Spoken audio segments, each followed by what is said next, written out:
So yesterday we finished Paleolithic, Mesolithic, Neolithic, and thereafter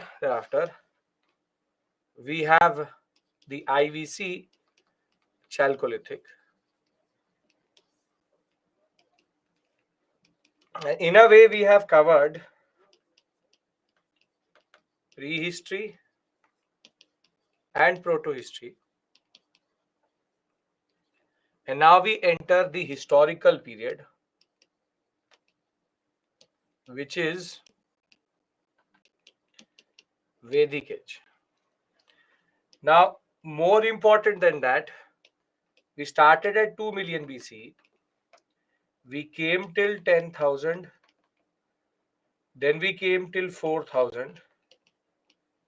And this was from 2600 to 1700 BCE. Now,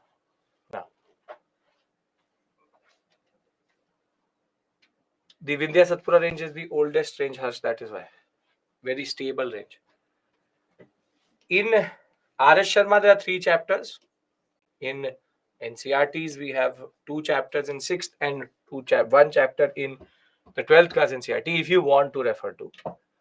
Other than that, we now have to understand 1700 BC, IVC starts to decline. And the Vedic age, which is based on the reading of the Vedas, starts around 1500. Now, this 200-year period, we have no idea about what source is it, what idea is it, what concept is it. But the concept is very simple. The concept is that in 1500, there emerged a text called Rig Veda, which was written by somebody called the Arya. Now, this raises the questions, who are the Arya? So, the fact why we discuss Aryan or Arya or Aryan migration is there's a 200-year period where we have no source, and the Indus Valley civilization and the Rig Vedic people have no real connection.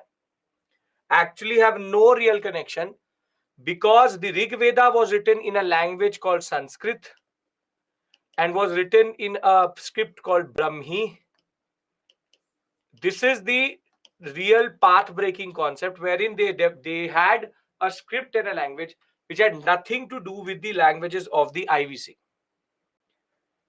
So one thing is very, very clear, that Rig Veda or the Vedic period, which has been reconstructed by reading the Vedas, has no real connection with the IVC. IVC keeps on declining parallelly, but the Aryans start to migrate into India, and therefore they were coming with a language and a script which was in a way very unique to them. Now I have to explain to you, what does this word Aryan mean? What Aryan means. Can I discuss this? Everybody's ready? Who said Aryans came? They came already in India. Again, Naitra, outward, inward, I will come to that debate, don't worry.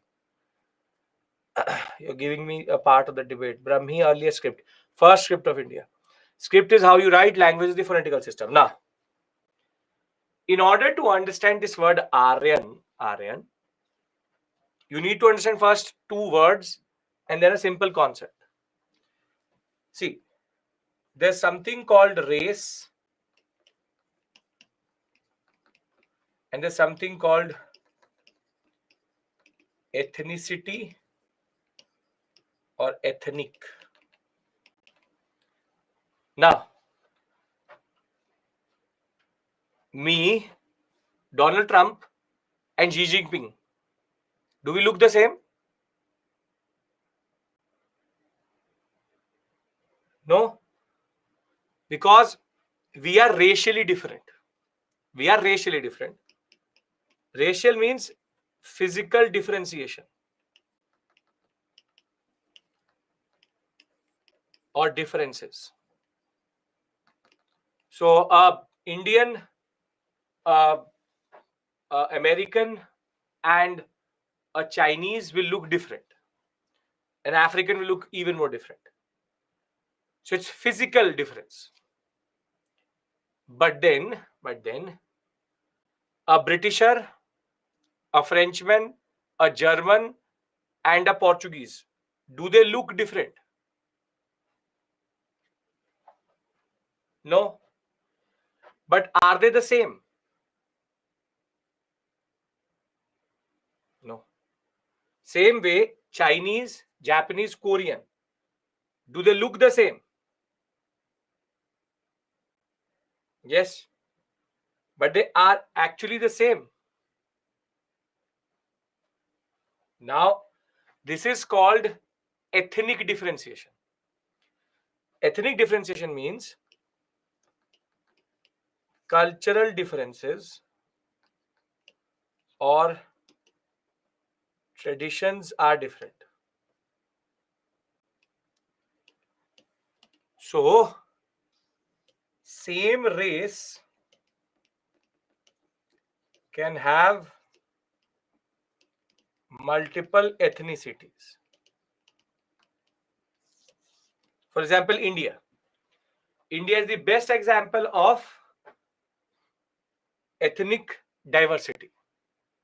From Gujarat, Rajasthan, UP, MP, Bihar, West Bengal, everybody has the same racial identity. But are they all the same? Whatever states I took the name of, they aren't. They are culturally different. So, cultural difference is called ethnicity. Physical differentiation is called racial differentiation. And there can also be different races having same ethnic traits. I'll give you a very simple example. Very simple example. I speak English, American speaks English, African speaks English, and a European speaks English. Are we all the same? Are we all the same? No. We all are racially different, but our ethnicity is the same, or ethnic trait is the same, that our language is the same. Globalization creates a multi-ethnic society, and more races have same ethnicities. So the fact is that when I say race, it means physical form. When I say ethnicity, I mean cultural differentiation. You can make these two things out. Race equals to physical difference, ethnicity equals to cultural difference. Can I lock this in that you understand race and ethnicity? Okay, perfect, beautiful. Now see, in order to understand RN, you need to understand this concept, wherein I'm going to do a comparative analysis of certain languages, and let's see if there is a certain type of pattern which emerges. What did I say? Race is physical, ethnicity is cultural. Now, if I look at Sanskrit and if I look at English, matar, mother, pitar, father, bhratar, brother, swastar, sister, Siri, cereal, sama, same, nav, navy. If I do Sanskrit and Iranian, hotar, zotar, mitra, mitra, are, aira, dhutiya, daughter, And if I move a little bit more further, and if I take Sanskrit, Greek, English, Latin, and even Albanian, or for example, Armenian, the words are sounding the same. Matar, mater, mater, mother, mayer, maser, moter, motina. Now, this could not be a coincidence. This could not be a coincidence that a whole set of languages which are across the European and Central Asian and Indian sector have similar sounding words.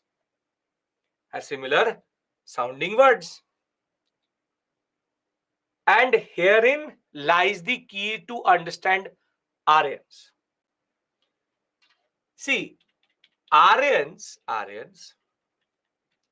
is believed they were a multi-racial group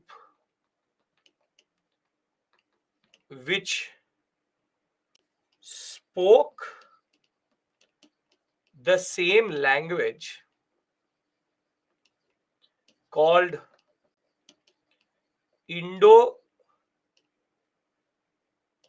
we'll call it a group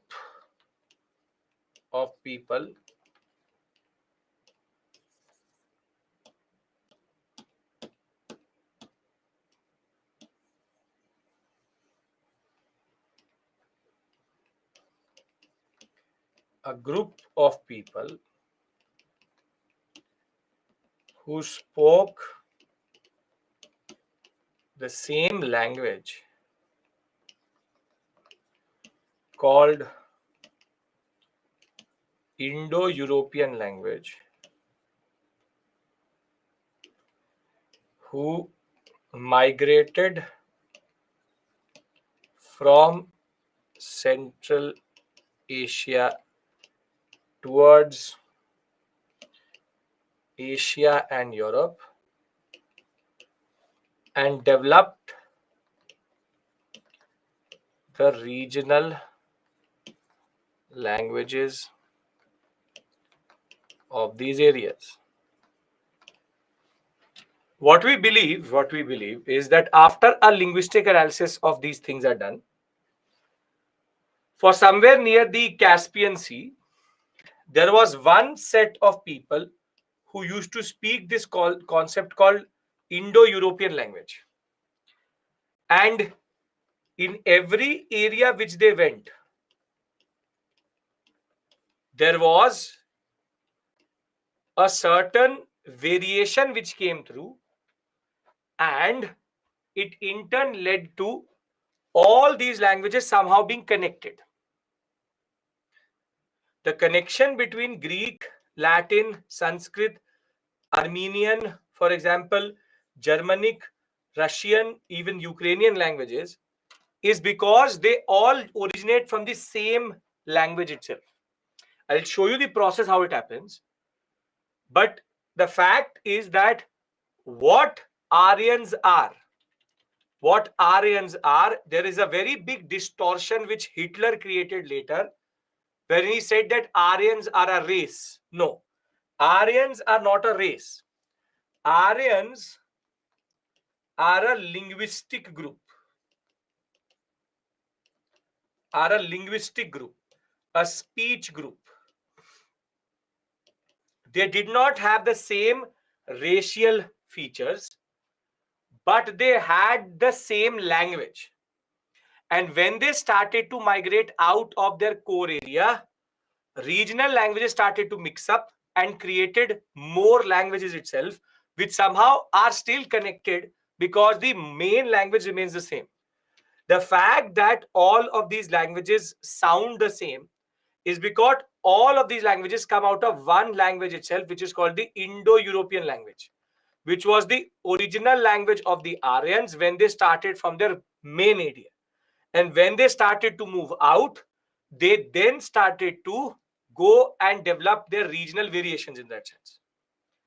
If it makes a little bit of sense for the examination, you just need to know that it is basically a speech group or linguistic group. I would like to demonstrate to you how it happens. Aryan invasion theory, today I have already told you that is an invasion theory. I am talking about Aryan migration. Aryans are a group who spoke the same language called Indo-European language and who migrated to different parts of the world, thereby creating a language set which has antecedents to the same language itself. I would like to show you how it happens. For that, you have to first tell me basic idea seems to be correct or not. I'll tell you how it works. All languages originate, not all languages, only this language set. Okay, you see, it's a very simple concept. You think of it like this. See, there's a core area. Now think of it like this. Please concentrate. I don't need to do this. I really don't need to do this, but I'm still doing it. Imagine that there were A, B, C, and D. Aryans are humans. They are people who speak the same language. Listen to. Look at it. Look what I'm doing. Then you will understand. A, B, C, D are 4 racial groups.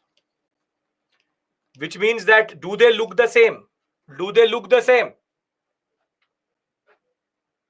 No. 4 racial groups, meaning 4 different groups. Now, Adolf Hitler connection, Prashant, world history. Because I don't have the patience to tell you, I will say a lot of things, you will not understand it. So wait for world history for that. 4 racial groups. Then they all used to speak. They all used to speak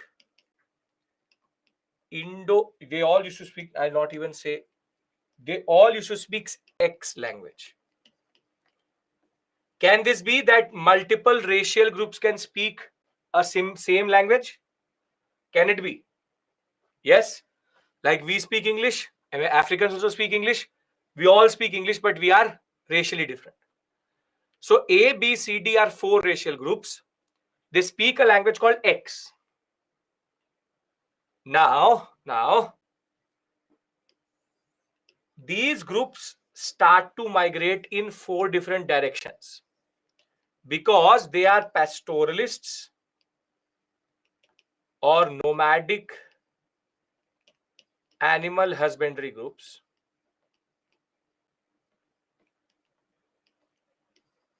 So basically they will look for more and more land for grazing of their cattle itself. And they reached 4 areas. Where they reached was E, F, G, H. Now, ironically, E, F, G, H, there were regional languages. There were indigenous languages also.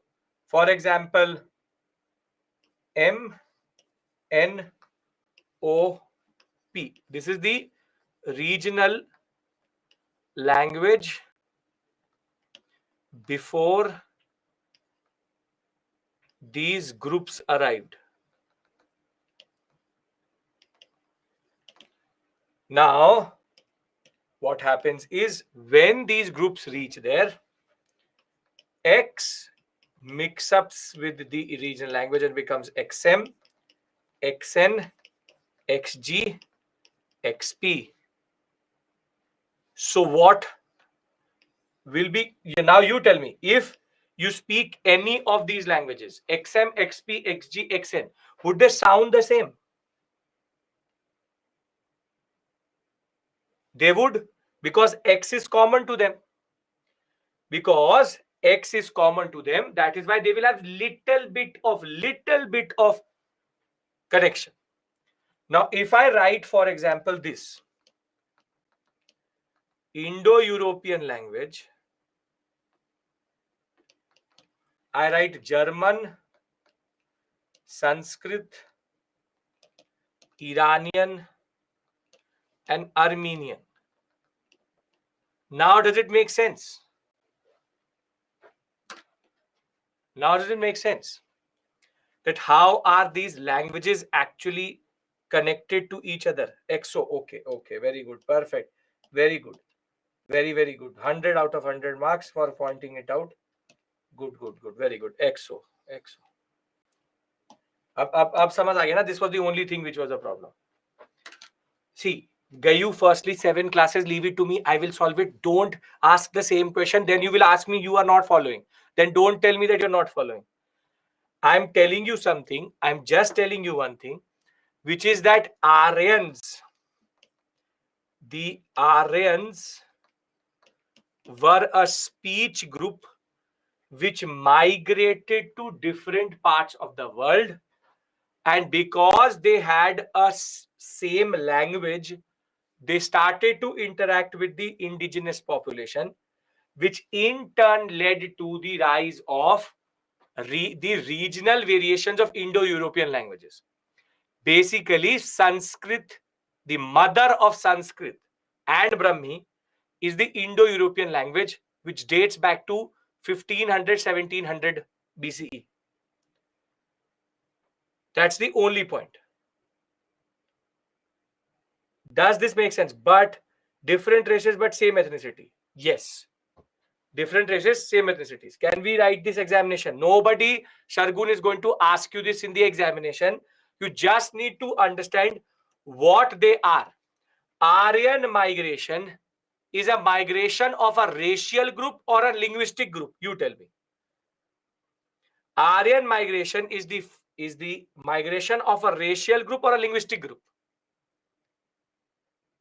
It is Aryan migration is the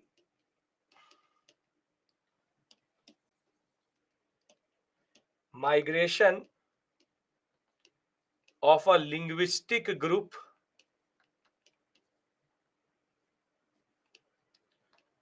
into the Indian subcontinent.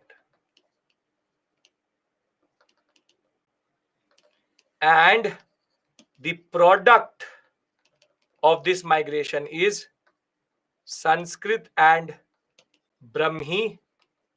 And it is these Aryans who wrote the Vedas' first text of Indian subcontinent.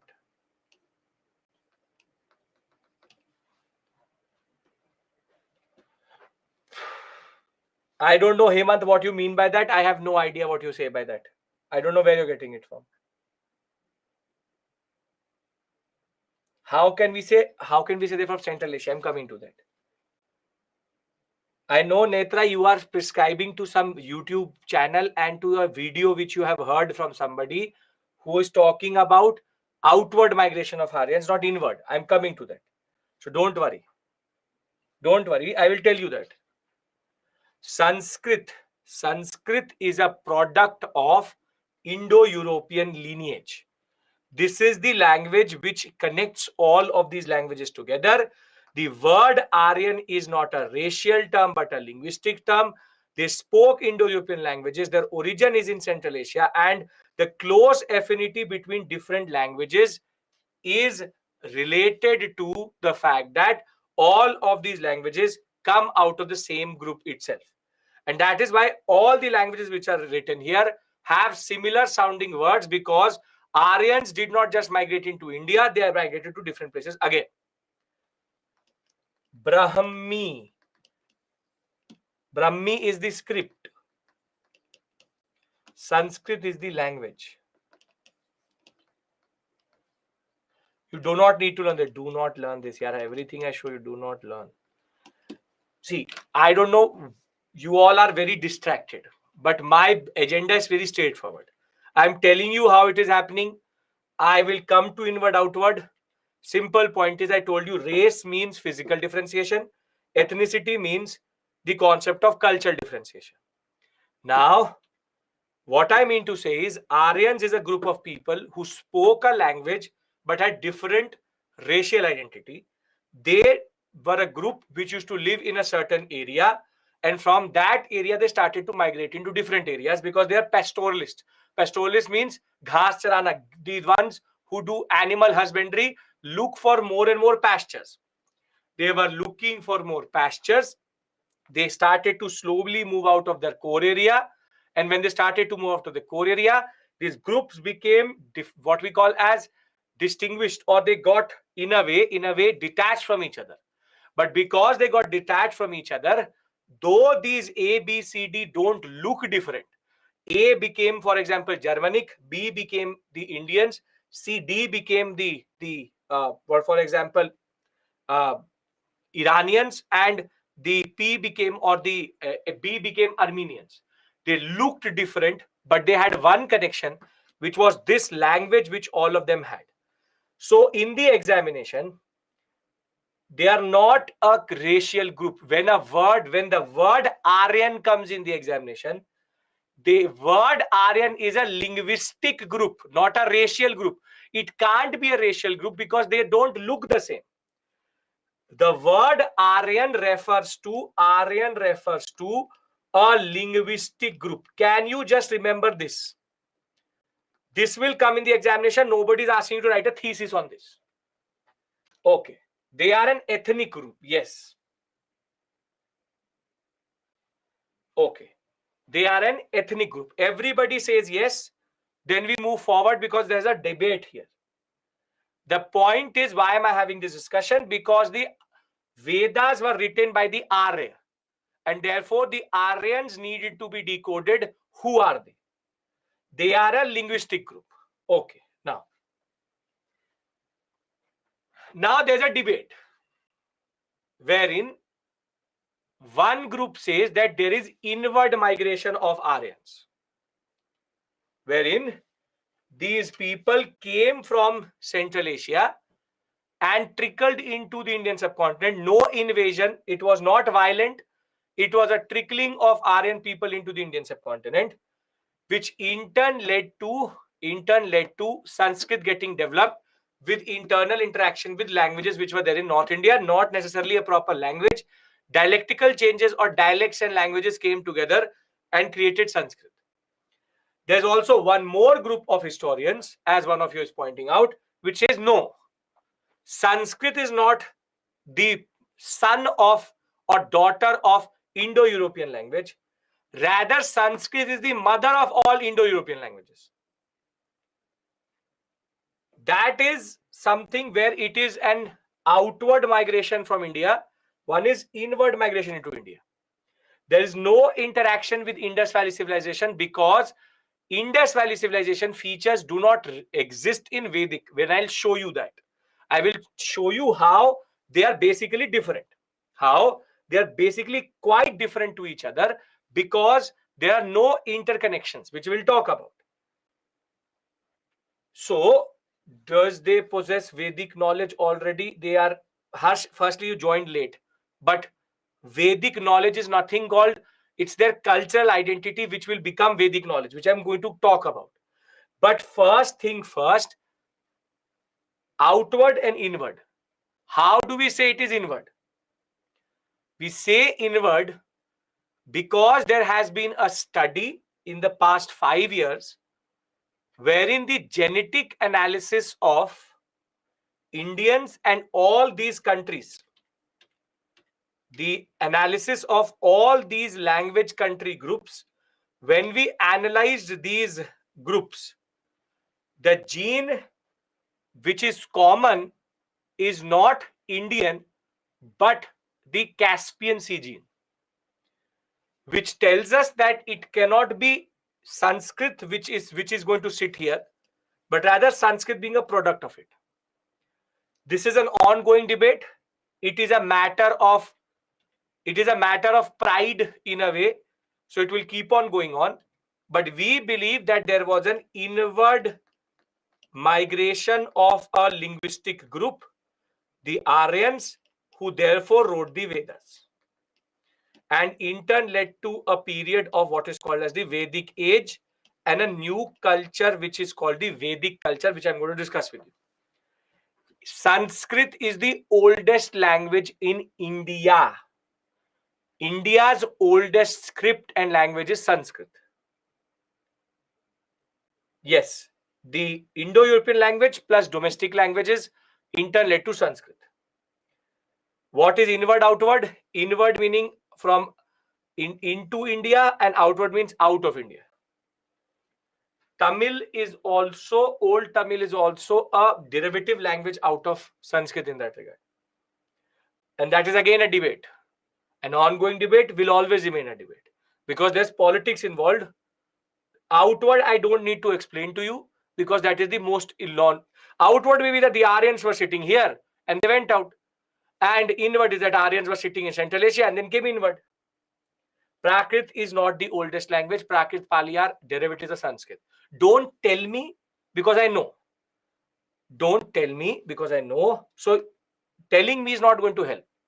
I am telling you something. Do agree or don't agree. What I'm telling you has to be written in the examination. Inward, outward is nothing but the fact that the Aryans came into India. Outward means the Aryans went from India to other areas. In that case, inward would mean that Sanskrit is the product of Indo-European. Outward would mean that Sanskrit is the origin of all languages. That's it.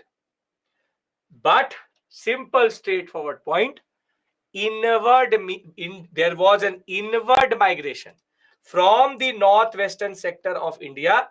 There was an inward migration of people called the Aryans who had no connection to the Indus Valley civilization people. And simple point is they brought with them Sanskrit and Brahmi, in a way in turn leading to this text which is called the Rig Veda. This is the Rig Veda, oldest manuscript we've ever found. This is the original Rig Veda which we see. It's 150-year-old, but it was Vedas are actually orally transferred, later written down. But the Arya are considered the authors of the Vedas, and they give genesis to the language Sanskrit, in which these texts are written, Rig Vedic and later Vedic, which is Sam, Yajur, and Atharva. Sam, Yajur, and Atharva. It looks like Punjabi language? No. Punjabi language looks like it, not the other way around. Sanskrit was day-to-day language in India when Aryans. No. Sanskrit was developed by the Aryans when the internal dialects interacted with Indo-European language. Indo-European language plus indigenous dialects equals to Sanskrit. Now, what I've established to you, see, again, I'm telling you, this is academic level. I really could have said Aryans are a linguistic group which came to India and developed Sanskrit and Brahmi, and my job would have been done. I'm going into this whole complexity to explain something to you. If it makes sense, very good. If it doesn't, just remember in the examination, if it says Aryans are a linguistic or a racial group, the answer to that question is linguistic. That's it. When we'll talk about world history, I will tell you how Hitler changed it to a racial understanding and in turn led to a little bit of distortion of Aryan itself. That's a separate issue altogether. Sanskrit is not the mother of Indo-European language. Indo-European language is the mother of Sanskrit. That's it. You don't have to learn even Proto-European. You just have to remember Sanskrit was brought in by Aryans. Aryans are a linguistic group which migrated from Caspian Sea sector. End of story. Can I now talk about what will come in the examination more? If we see it today, then majority of people on earth are racially different, but majority speak English. That is called colonization. Dear SME, where we have sent out on tomorrow. Srakshana, you have to send it to islive@byjus.com. Okay. Can I move forward? Sir, means Aryan language and Indian language are those तीन ने हैं. Yes, Aryan language is called Indo-European language. Yes, totally, yeah, totally. Which is the oldest language? In India, it is Sanskrit. Oldest language in the world is Indo-European language. Oldest language, however, is not even that. Oldest language is called cuneiform. That is the language of the Mesopotamians. So unfortunately, we don't get this medal also. So don't worry about it. Sir, what did the Indians spoke before Aryan invasion? Indus Valley Civilization language, which nobody knows what it is. Okay. Now, see, more important is not the language, it's the script.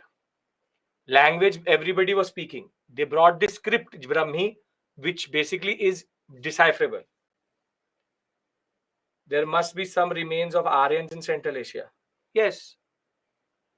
Iranian texts, Central Asian texts have the same gods. More than that, the same words appear in text in Rig Veda, in, for example, the Hittite language, in the same which is there in Central Asia. There's a lot to the story which is of no purpose to you because we are doing GS level. GS level, this is more than enough. Optional, if you'll go into, there are texts which are similar. Indra is not just projected in Vedas, he is projected in Iranian. There is also a god of thunder. And it's not, and I don't need to basically tell you how is it that Thor exists in Celtic, in what is called Nordic gods. There is Thor, which is the god of thunder. God of thunder and Indra is exactly the same thing. So the fact of the matter is there are multiple cultural Norse mythology or Gnostic mythology. The fact is there are multiple cultural understandings. Devanagari script is a derivative of Brahmi. Brahmi is the mother of all scripts in India. Be it Tamil, be it Malayali, be it any language in India, Brahmi script is the mother of all scripts, which I will tell you. So the fact of the matter is Zeus, Athena, how is that there's a god of, for example, there's a god of prosperity in what we call as the Greek mythology. And we also have a god of prosperity, Lakshmi. The god of what we call as mind or studies or what we call as wisdom, which is Saraswati. And there you have Athena. So these are not coincidences. These are actually connections which exist. Brahmi script also a product of regional plus Indo-European script is. Are we all on the same page now? Because then what I really need to discuss with you is the cultural aspect. What is the Vedic period? Because that is what comes in the examination. We all are clear that there is an Aryan migration into India, which is of a linguistic group, which brings in Sanskrit and Brahmi, and in turn gives us the first language and first script which has been deciphered, and we enter into the historical phase. This historical phase is called the Vedic period. This Vedic period has been reconstructed. The history has been reconstructed. And my very simple, straightforward request to you is going to be, if you've heard something other than this on some random channel by some random person, don't quote it to me and don't quote it in the examination. Because there's a lot of misinformation about Aryans. Lot of people sitting there thinking that they are the specialist of it, but have no idea what they're saying. So, ongoing historical debate, you can take any side, but take the one which is more plausible. Vedic period is the history reconstructed via the reading of the Vedic texts. There's one text which is called Rig Veda, which is the earliest, dates between 1500 to 1000, and then there are the later Vedic texts. They are called Sama,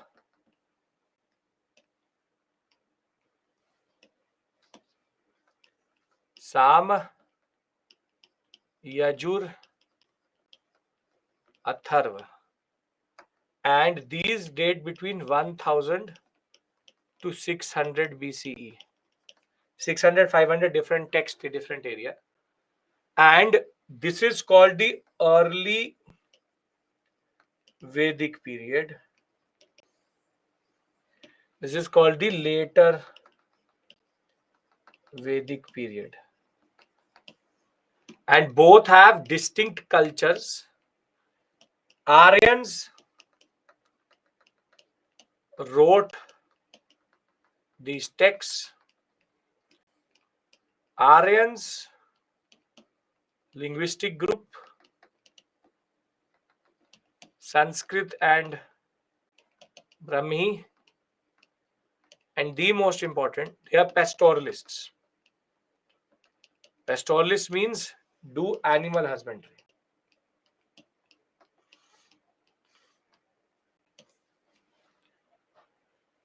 After Aryans came the Vedic period start, yes. Okay. Rig Veda written in which language? Sanskrit, Brahmi. It was not written. Vedic texts are transmitted mostly through speech, Shruti tradition. Art and culture we'll discuss. But it's written down in Sanskrit, Brahmi. Can we understand Rig Veda? Sure. If you understand Brahmi and you understand Sanskrit, if you can read this, you can understand Rig Veda. Sir, can I know how the analyzed? Because Kamalpal, what happens is when you start to bring in different cultural and different gods, they start to show similar similarities. And that is how different universities collaborate to create a certain Indo-European understanding. Okay. That is what is called like academic research. People have done research to connect these things. ये क्या लिखा है? It is written, give UPSC, clear the examination, don't get bogged down with things which don't matter. Right? ये लिखा है. Can we start analysis? Okay, perfect. And see, this is Brahmi script. This is Brahmi script. This is from where all of the scripts of India come out. All of these scripts come out. Now, let's discuss early Vedic period. Now, I'll tell you the purpose of this discussion already straightforward. Yes, Devanagari too. Devanagari is a very recent script, 1500. Don't worry. Devanagari too. Yes. Now, the purpose here is twofold. It's twofold, straightforward. One, in the examination, they can ask you statement-based questions in which they give you, consider the following with regards to early Vedic period, and they can give you statements, and you have to tell them which is the correct or incorrect. First, second, there can also be a comparative question in which discuss the later Vedic and early Vedic comparatively. So there can be questions on comparative analysis where one statement is early Vedic, other statement is later Vedic, which I will tell you again. And this time in 2023, GS paper 1, they linked this thing up with social issues. And basically, they asked that how Vedic period is the genesis of all social evils, which I always used to teach. But with the understanding I'm going to give you, you will be capable of writing an answer which can connect certain things together. That way, it's an important area, and I want you to concentrate here. Can we do that? Because now I will discuss political, economic, social, and we will keep on. I will reconstruct this whole period. We will reconstruct this whole period. What are the contours and what are the features of this? Yes? Okay. Now, can you please code that question if possible? I will do that when you will be ready for it, Ekta. So don't jump the gun. Even if I code that question, it will happen. If you want me to code the question, 1 second. Low. 2023. 1 second.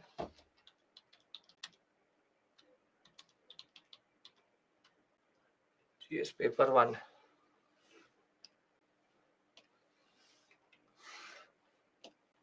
Okay.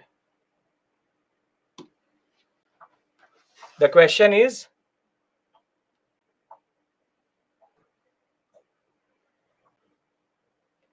what are the main features of Vedic society and religion? Do you think some of the features are still prevailing in Indian society? This is the question. Okay.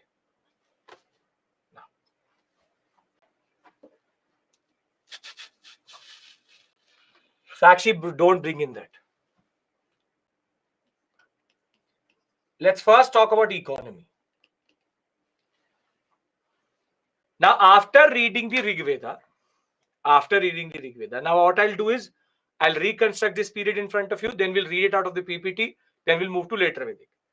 After reading the Rig Veda, this is what I get to know about the early Vedic period. Now, if the Aryans were pastoralist, early Vedic people, what should be their projected economic activity? What should be their projected economic activity?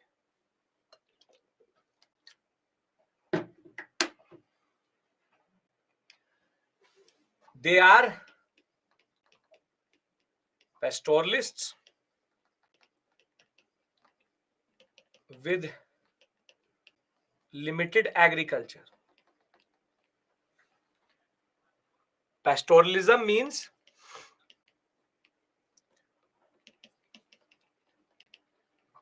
animal rearing and there's no currency at this point of time, but the unit of wealth therefore would be cattle. The word go is used multiple times and the unit of wealth was cattle. Basically, the more cattle you have, the more wealthy you are considered. Now, there is no trade, either internal or external. Now, is this a regression or a progression from IVC? This is a regression or a progression from IVC? It's a regression. And this is where we are able to see that IVC maybe had no connection with this period because if the IVC people had any connection with the Aryans, trade would have existed automatically. So they are not trading. They're not trading neither internal nor external. When we talk about economy, there is occupations of different sorts, which is craftsmen, or rather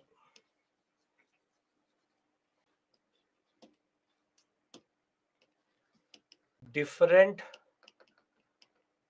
occupations exist, such as craftsmen, what we call as animal rearers, potters, etc.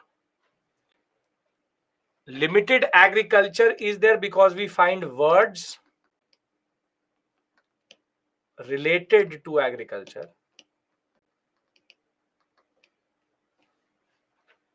And the idea of the economy is more the cattle, more the wealth.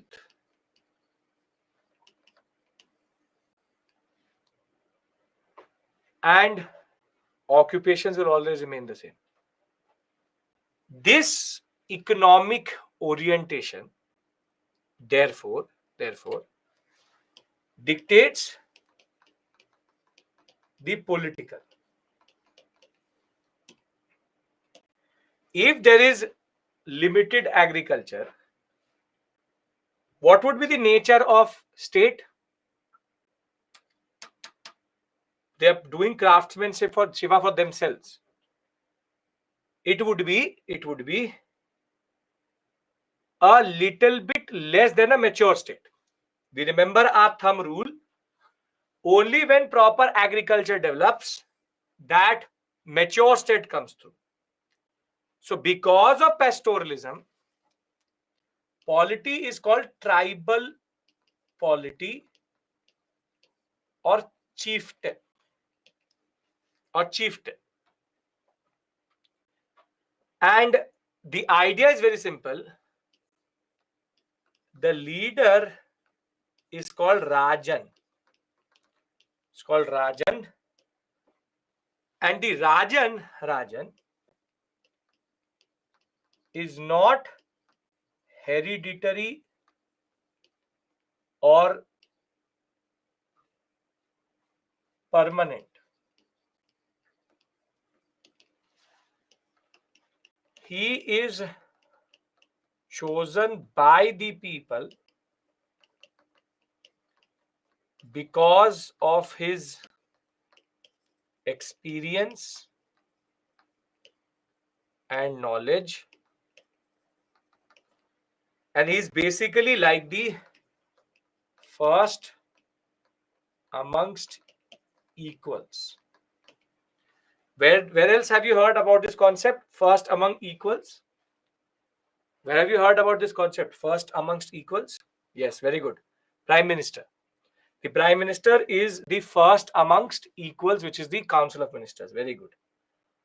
Now, Rajan is non-hereditary. Non-hereditary means that I am the Rajan, so my son is going to be the Rajan, then his son is going to be the Rajan. No. Rajan is selected because he's a good person and he's a very smart operator, knows a lot of experience. So very simply, a Rajan, the word itself, right now does not refer to divine kingship. It's not like he's the divine God-sent person. No.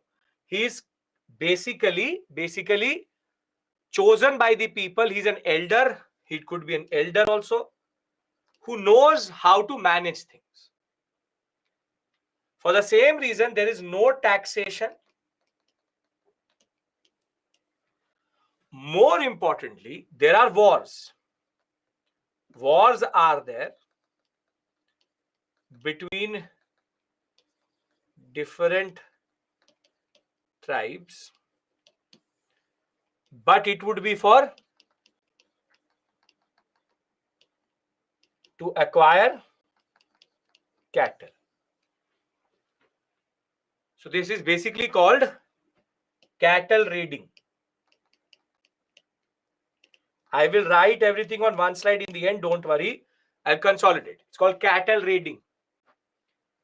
That you raid to basically get cattle out of it. There is one term which appears, which is called Bali, which is basically a voluntary offering to the Rajan,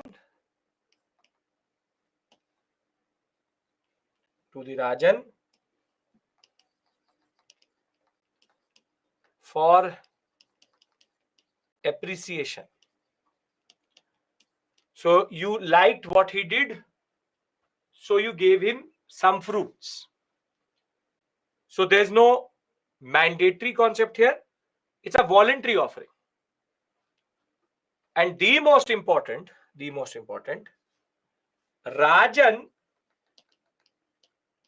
is the protector of people and cattle. He does not protect land, he protects people. Because they still move around, they're semi-nomadic, because grazing lands will be gone. All this information comes from the reading of the Rig Veda.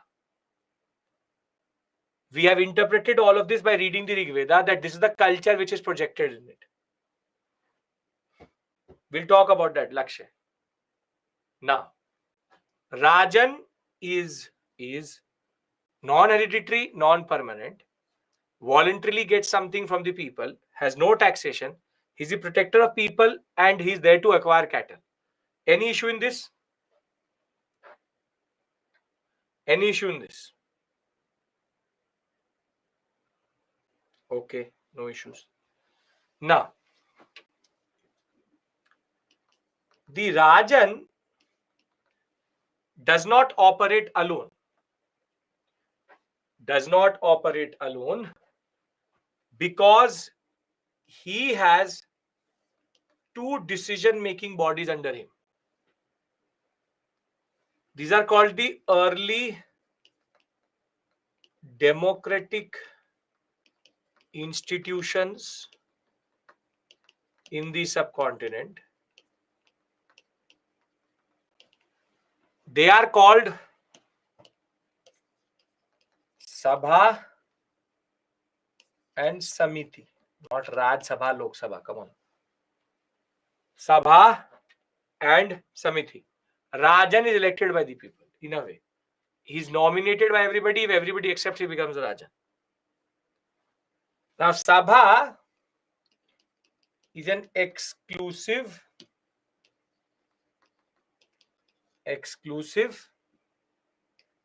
body of elders who deliberate on administrative issues. Women are allowed in Sabha. So basically, if you are an elder, if you are the wisdom group of the Rajan, you are called the Sabha. Think of it like the Panchayat. The Panchayat is basically like the Sabha. And the Samiti is the collective body of all adult members of the tribe to deliberate about administrative matters. Women are allowed. Women are allowed. You can talk, yes, in public admission selection, you can talk about this. A very known concept. What would be the equivalent to Samiti today? Can anybody tell me? There is an equivalent to Samiti today also. Very good, Abhijit. Very good, Anurag. Gram Sabha. The Gram Sabha is everybody on the electoral roll who's an adult. So, Sabha is the smaller body. Samiti is the bigger body. Sabha is only for the elder people having to deliberate with the Rajan. Rajan presides over both of them. Samiti, on the other hand, is everybody who's in the tribe who's an adult. They all get a say in this. There's also one more body which is called Vidhata. But Vidhata is not an administrative body, it's a cultural body. Meaning, when the whole tribe meets to perform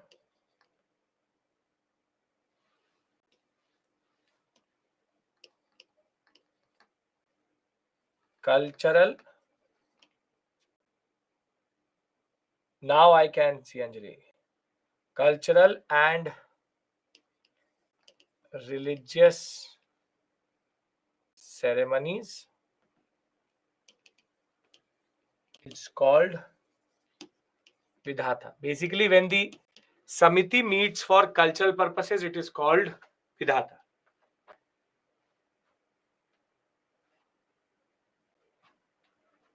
Yamya, I'll talk about that. It's much more complicated than what you say. Samiti, legislative sabha is ministers. No.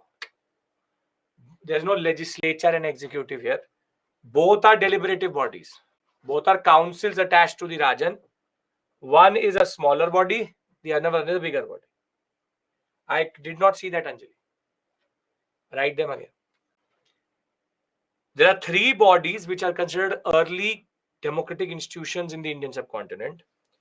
One is called Sabha, the other is called Samiti, the third is called Vidhata. Sabha is the exclusive body. How Rajan is elected? By consensus. If the Sabha and the Samiti meet, if they nominate a person, if everybody agrees, then sure. There's no election, there's no fighting, there's no politician here.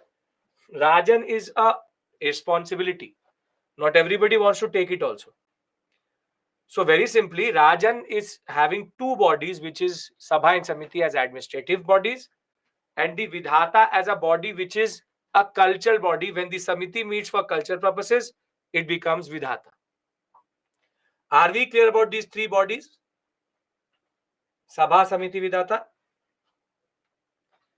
Samiti is the collective body of all adult members of the tribe to deliberate about administrative matters. Women are allowed, women are allowed.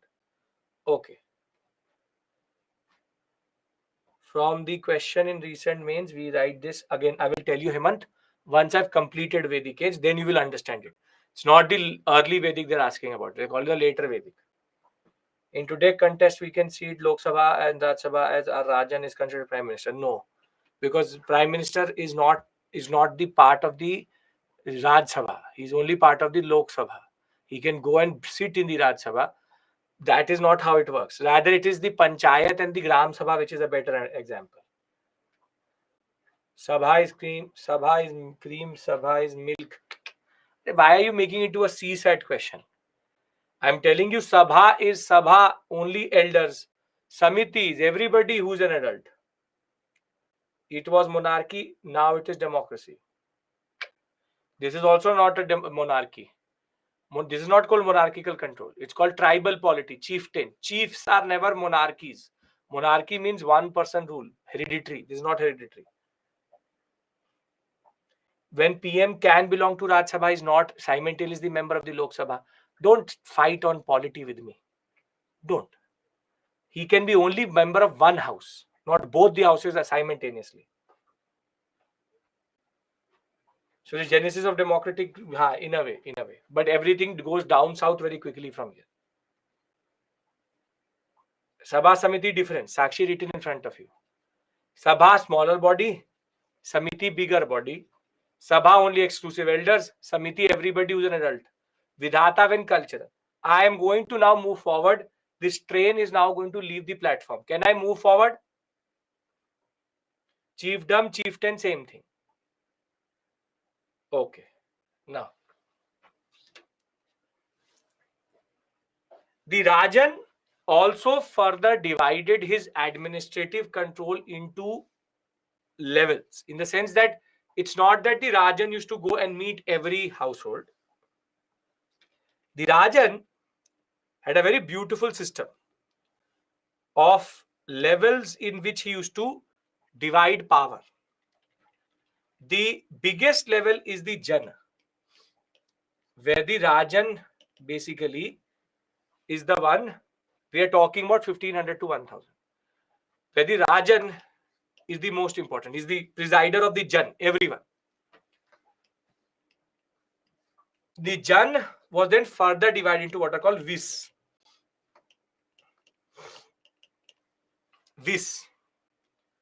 And each Vis is having what is called a Visapati. Again.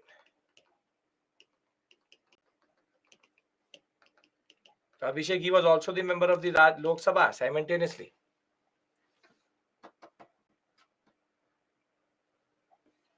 Jan means people. It is presumed that women are here also. Here, come on, women are allowed. Obviously, if they are part of Sabha Samiti, they are part of Vidhata also. Now Visapati takes care of his own wish. And then under every wish, there used to be multiple grama. There could be multiple grama under a person called gramani. And the lowest unit of control was the kul, under the kulapati. Under the kulapati. Basically, there are 4 levels here: Jana, Visa, Grama, Kula. Family, village, district, state. If you look at it like this, so this would be the household head. Then you have the village head. Then you have the DM, and then you have the CM. Think of it like this, that the power was not concentrated, or the Jana, the Kul, the Grihapati used to report to the Gramini used to report to the Vishpati, and the Vishpati used to report to the Rajan. And it's not that he did not have other officers with him. There used to be a Purohit, a priest, to help the Rajan when it came to religious matters. He had a Senapati for the wars. He had a Vrajapati. This you have to learn. Vrajapati, because he was the one who used to take care of the pastures. That wherever the cattle would go, and he would take care of the way the cattle was grazing to look for new pastures. Then you have the Ugra, a police type institution which used to look after the law and order of the Kula and the Grama. And you also had what is called the Spasa, which used to do spying on the other tribes, how many cattle they have. And last is the Dut, who used to send messages between the tribes itself. So very simply, when we talk about the early Vedic period, we have economy, pastoralism. We have a cattle-based society with cattle as wealth, no currency, no trade. And because it is not proper administrative control based on agriculture, the system is a tribal polity, where the Rajan is the protector of the people and the cattle. They fight for cattle. Voluntary grants are given to the Rajan, and the Rajan has multiple deliberative bodies. He has 3 bodies which helps him, 2 bodies which helps in administrative issues, and the 3rd body in which everybody comes for cultural control. And there's also administrative levels. He's not just randomly, Rajan is not going to each and every household to manage, but there's a proper 4-level structure of how the power is distributed. Rajan would control multiple Vis, a Vis could control multiple Graminis, and a multiple Gramini could control Kulapati. Kul is a word which we till today use. So, are we clear about the political setup? There was no prime minister. No, prime minister is a very democratic European thing. Don't look for the prime minister for the next 10 to 15, maybe all classes. Okay. Senapati concept comes from here. Yes. The concept of a fighter. Are we clear about economy, polity? Because the most interesting thing is then in the society. Are we all clear? Yes?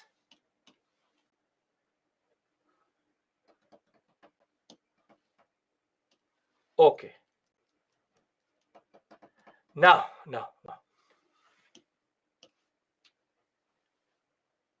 If the economy is basically pastoral, society, what would it exhibit? What would it exhibit?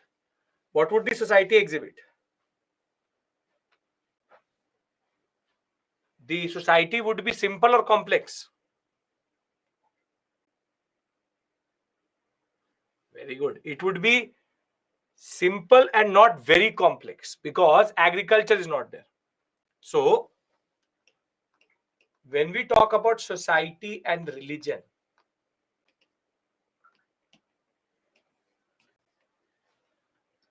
one important thing which I have to tell you here again is they know about iron but did not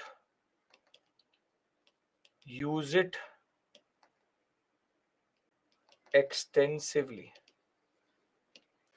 Meaning, early Vedic period, iron technology, knowledge was known. And that is why Vedic period inaugurates the Iron Age in India also. Now, society, the society is based on egalitarianism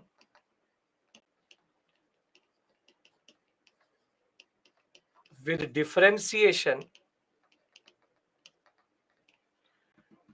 or with stratification, with division based on occupations and work. Egalitarianism means economically equal. So division is there occupationally, but everybody has economic status equal. Now,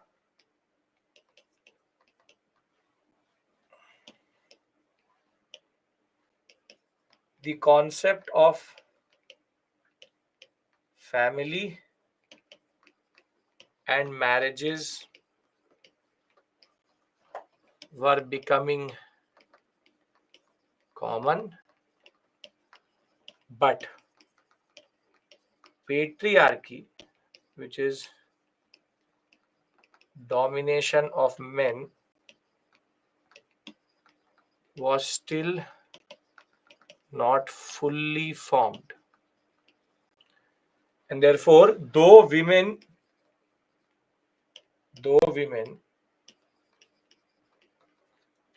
are considered to be lower than men, but in certain cases they were equal. Women have access to education because we have women saints. For example, Lopamudra, Apala, Gargi, etc. And they also have access to economic resources, which is cattle. So basically, the society is Vishashwara, if you want to write, sure. The list is very long. I've given you the main names. Swamvara, totally. Society is egalitarian but occupationally divided, and women still have a okayish position to men when it comes to patriarchy and family. Anybody has any issue here? It's not that they can go out for earning, it is that they can have access to cattle. Anybody has any issue here? No issue? Okay. Now, when we talk about religion,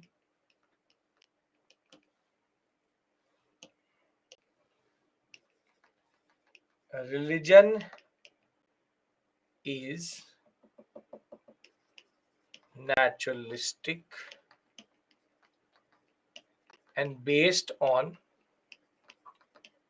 nature gods. Example: Indra, Varun, Vayu, Aditi, etc. Rains, water, air, what we call as fire, and Genesis. The fact of the matter is, religion is also not fully developed. Religion is developing, but still not institutionalized.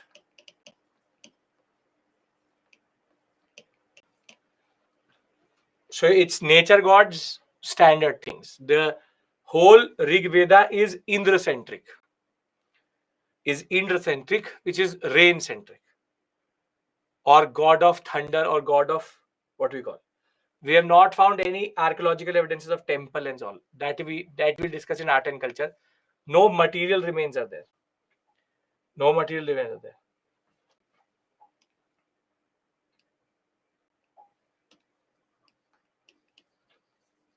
Vayu, okay? Now, let's read this out of the PPT, and then I put it on one slide for you. The polity is chieftain. It is tribal in nature. No full-fledged monarchical state. The term Rajan, Pramukha, Jeshtha are used for the elder of the tribe. He is also called the Janasya Gopa. Janasya Gopa means the person who takes care of gaw or cattle. Protecting and increasing the number of cattle is his most important activity. He wages wars to protect cattle. In the Rig Veda, we have noted that there's Bali, a voluntary offering to the Rajan from the people. There's no system of taxation in proper sense. Then he has a whole structure of how he exercises his power, not directly, but through whole system of different intermediaries. And he has three institutions under him. Sabha, small elite gathering of tribal elders. Samiti appears to have been a larger member of all tribal members presided over by Rajan. Vidhata refers to a local congregation of people for religious rituals and sacrifices. These two are administrative bodies, and this is a cultural body. Women have access to all three. Now, economy-wise, we have reference to horse, goat, sheep, but cattle was the most prized possession. Any infix, prefix, or suffix of go used to suggest that battles were being fighted for cattle, therefore cattle raids. Rudimentary agriculture was also there. We have found words such as vap, krish, fala, langala, which refers to plow and all agricultural instruments. Even kshetra means a cultivated field, but agriculture is limited. Agriculture is limited. Sabha, everywhere women are allowed. Women are allowed everywhere. R.S. Sharma has this issue that he has written this in the wrong sense. R.S. Sharma says Sabha women no access. But standard research today says it is women had access to everything. Bali is a voluntary offering to the king. We have hymns or shloks referring to warriors, priests, cattle rearers, farmers, hunters, barbers, miniatures, We have reference to carpenters, metal workers, tanning workers, bow and arrow, weaving, making mats. All these are the different occupations. Do not learn. And barter was the mode of exchange, because though we have words like nishka, or we have words like very heavy gold necklaces and piece of gold are referred as nishka, but no currency. Very interesting thing, in Rig Veda, there is reference to two words, dasa and dasi, which basically refers to people as slaves.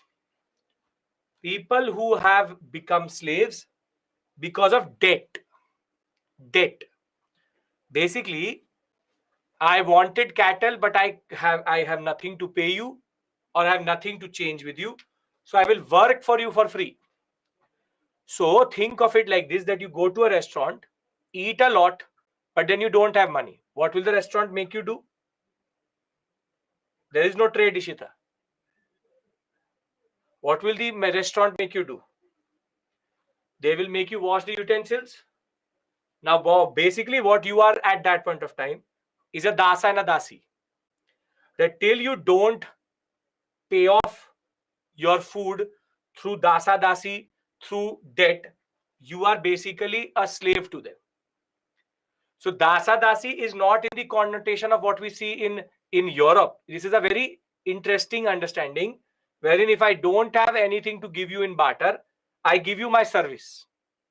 So it says result of debt or course of war, which is that if you then fight with some other tribe, they have nothing to give you, so you make them dasa dasi. Over a period of time, you will make them free, but dasa dasi tradition still existed. When we talk about society, we have multiple words for the household. It is patriarchal and patrilineal, but not fully formed. Not fully. Patrilineal means that we take our mother's surname or father's surname. We take whose surname? We take father's surname. That is called patrilineality. That father side lineage is counted. If you take your mother's surname, then it's called matrilineality.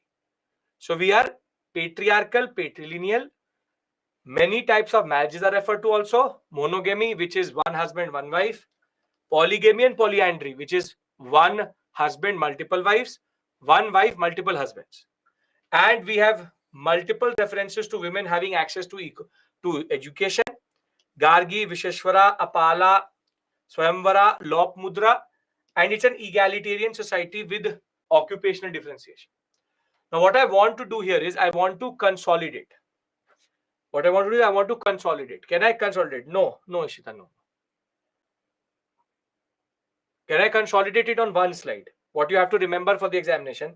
We then take a break, we come back and then talk about later Vedic. Okay. So, early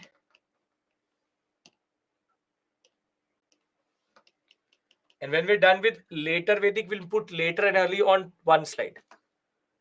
Early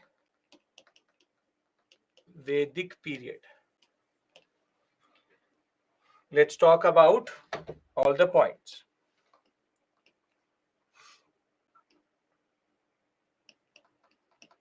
Pastoralist economy with limited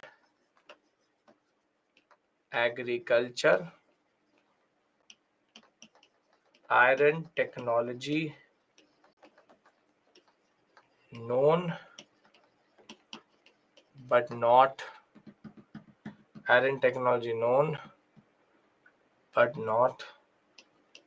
used extensively, which means that the Aryans knew iron.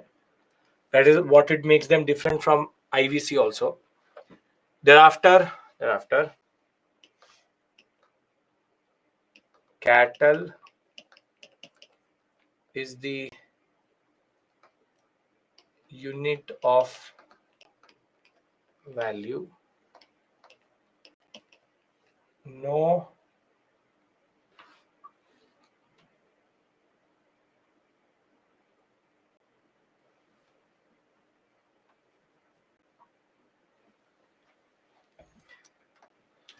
no taxation, only Bali as a form of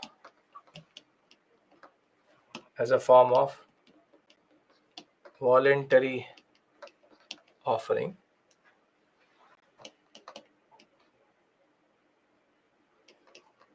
Chieftain, rather will write no taxation, tribal polity,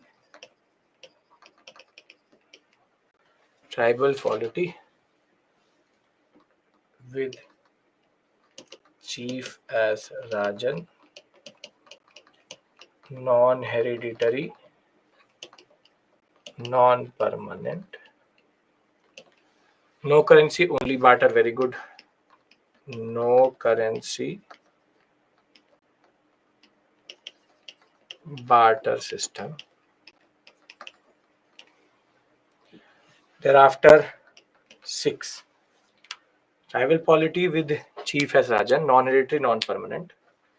Then you have Rajan as protector of people and cattle. People and cattle. Wars for cattle. Sabha, Samiti and Vidhata are 3 institutions attached to the Rajan. 8. Women have access to all 3 bodies. Naturalistic religion with nature gods. Early patriarchal and patrilineal society. Then 11. Egalitarian society with occupational differences. Very good. Dasa Dasi tradition. Dasa Dasi tradition prevalent. Any other point you want to add? Concept of family marriages. Okay. Concept of family and marriages. Fourfold division of administration.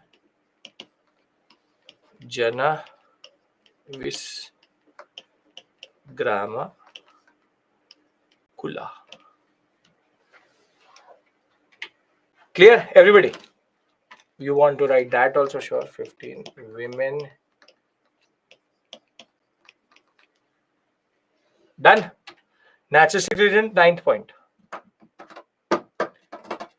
If you can remember these 15 points, we take a break, we come back, we do later Vedic, and then we make a table and consolidate everything.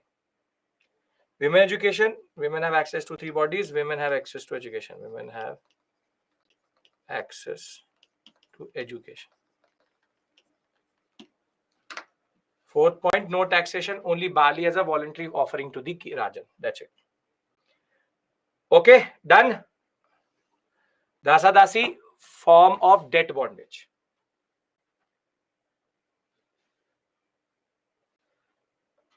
Commander and all, don't write the terms. That will make it too hodgepodge. How, if there was no trade, how can it be barter? People exchanging. It's not that tribes are trading between each other. People are exchanging. How to learn all such things? By understanding and by learning. Learn points, 2 to 3 points every day. Okay. So we take a break here. We come back at 6:55.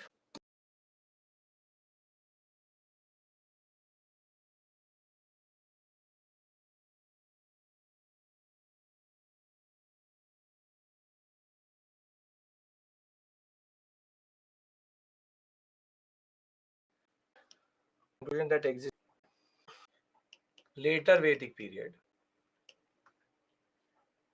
which basically pertains between 1000 to, in some places you'll find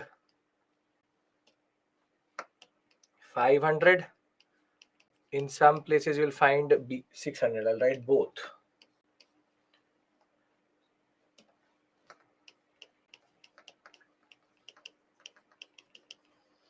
Now,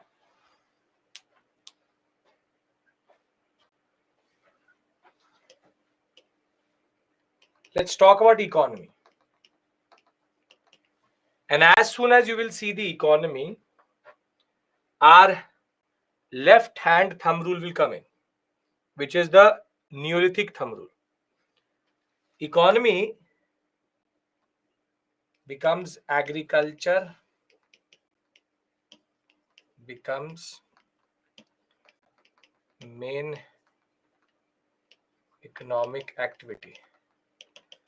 So if agriculture becomes main economic activity, wealth will be big because of cattle or because of what? It will be because of land. Very good. Okay. Agriculture, use of iron in the agricultural tools,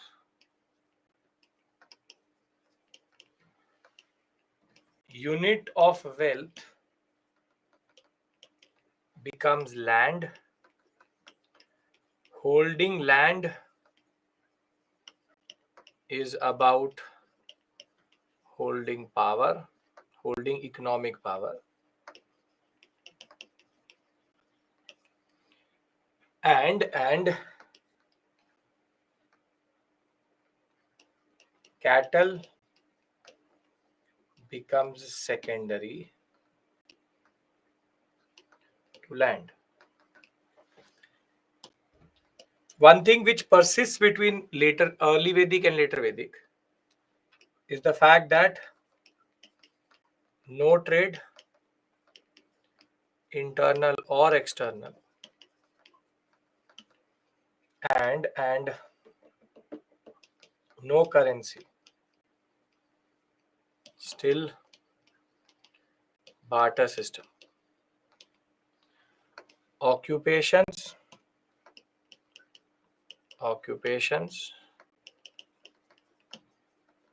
remain the same,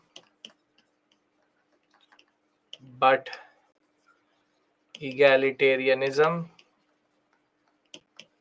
is fading away. And if you have been referring to the terminologies I've been using previously, I always say that land or agriculture is like poison. Have I used this word? That agriculture is poison? That sometimes agriculture can actually destroy a lot of things and it is like poison? And this is where you will see how why do I call it poison? Because later early Vedic period is egalitarian, occupational differentiation, chief, democratic.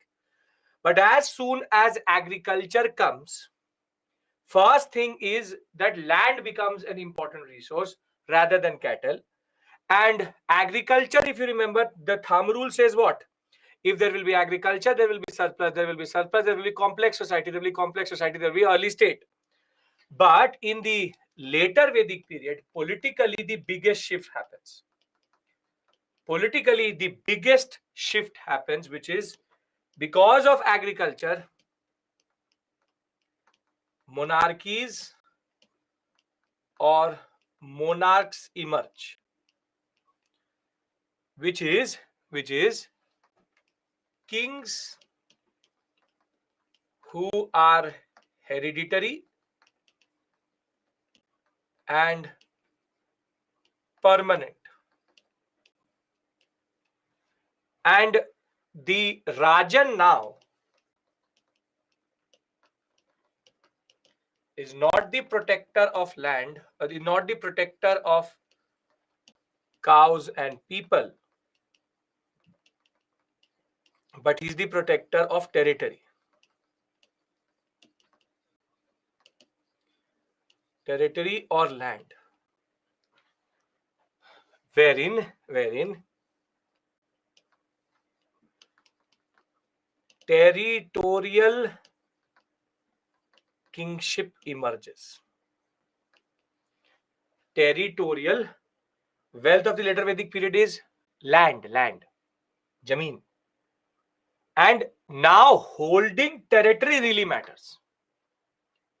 Holding territory really matters. Over and above that, Bhaga is the land tax. Taxation emerges. Bhaga could be 1/6 to 1/10 of produce that you give. Out of 60 kgs, if you produce 10 kgs, you have to give to the king. And now Bali becomes a mandatory offering to the king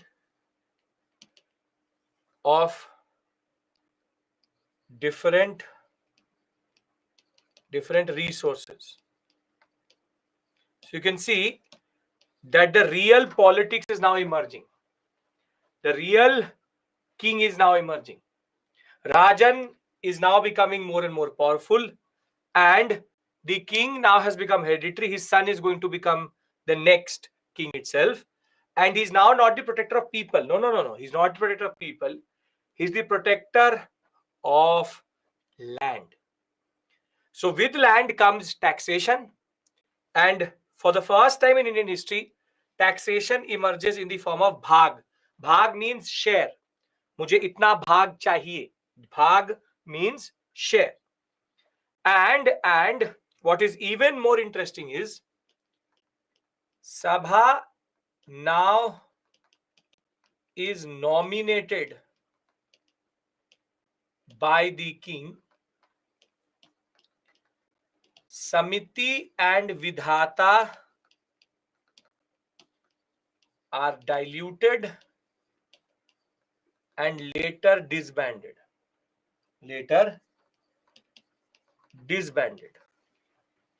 Wherein democratic institutions are now fading away.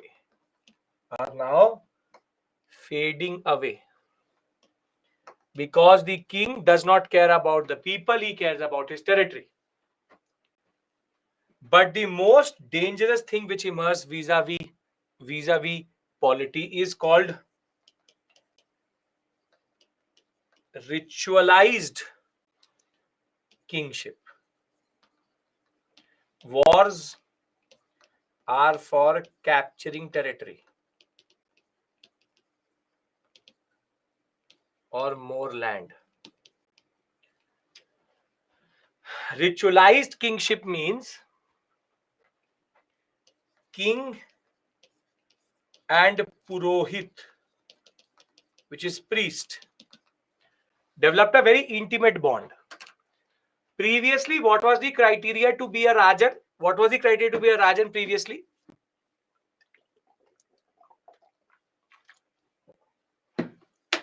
What is the criteria to be a Rajan? Experience. Now, you have become king. You have become king. Now, how do you justify being a king? That is the issue. So now the king says, I am king because this priest says I am a king. The Purohit spoke to God. मैं पंडित पुरोहित priest, I spoke to God. उनने बोला yes, he is your king. Basically, this is called the nexus between the king and the priest. The divinity of God, that God sent me. This is called manipulation now. This is called legitimization through God. That I was sleeping, Purohit, God came to me and said, this man is your king. Yes, correct, ekdam, stamp. This is called ritualized kingship. And that is why they now have to do a drama. And that drama happens in 3 ways. One is called Ashwa Medha Yagya. Yajna. Then other Raj Suya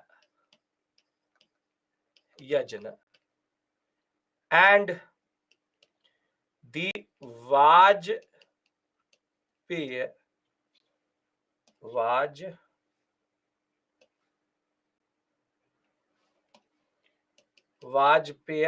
Yagya.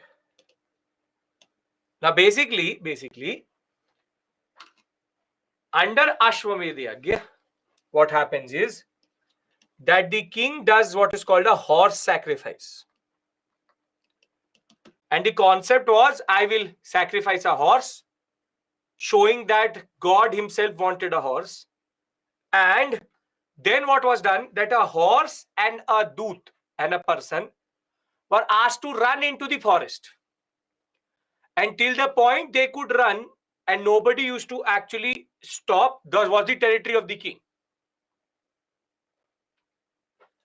Rajsuya Yagya is called the coronation ceremony. Coronation ceremony means Abhisheka ceremony. That the son of the king becomes the king.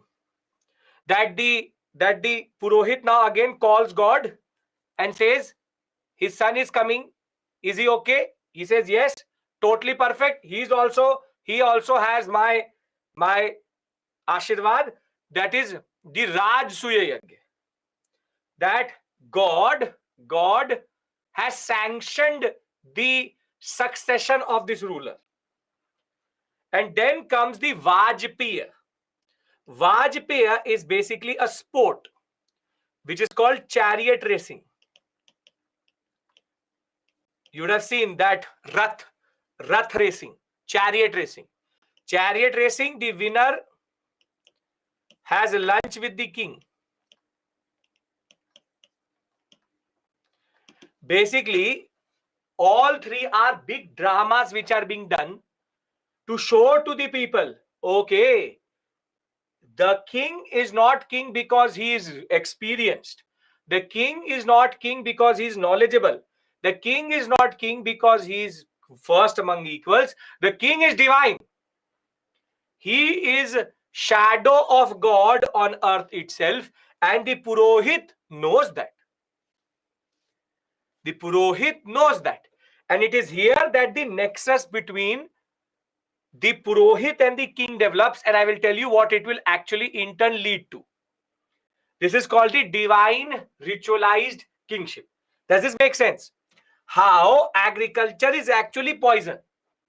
Agriculture makes land as the most important resource. By making land as the most important resource, now the king does not care about the people but his territory. By becoming territorial, he becomes hereditary and permanent. He now takes a tax, and when he takes a tax, he does not want democratic institutions, and now he has to justify his rule. That is justified through ritualized kingship. But the biggest change will happen in the social and the religious. Can I discuss that? Okay, now comes the most interesting part. You will see it's literally beautifully logically linked. And this is why UPSC asked a question out of this area, because the genesis of all social evils in India, genesis of all social evils in India is here in this moment. I will tell you. See how. Socially and religiously, socially and religiously, first religion of Indian subcontinent emerges, and that is called Vedic Brahmanism. It's called early Hinduism. I will make a distinction to not call it Hinduism, because Hinduism is a product of Bhakti movement plus the Puranic Hinduistic practices of Gupta period. Vedic Brahmanism is a religion which is based on the Vedas and is ritual and sacrifice centric. Meaning, I did something, ritual. I did something, do a sacrifice. I did something, give dakshina to the Brahmin. I want to do this. I want to appease this person. Ritual, sacrifice, ritual, sacrifice. Anything you want to do, you have to do a sacrifice. You have to do a ritual. Do Soma sacrifice, do this sacrifice, do that sacrifice. Sacrificial centric religion is Vedic Brahmanism, which Hinduism isn't. And the biggest thing which Vedic Brahmanism produced is something which in India till persists. Fourfold Varna system was institutionalized.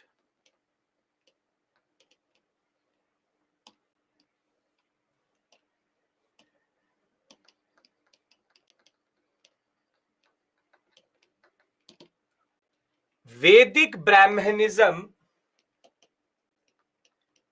now divided the society into Brahmin,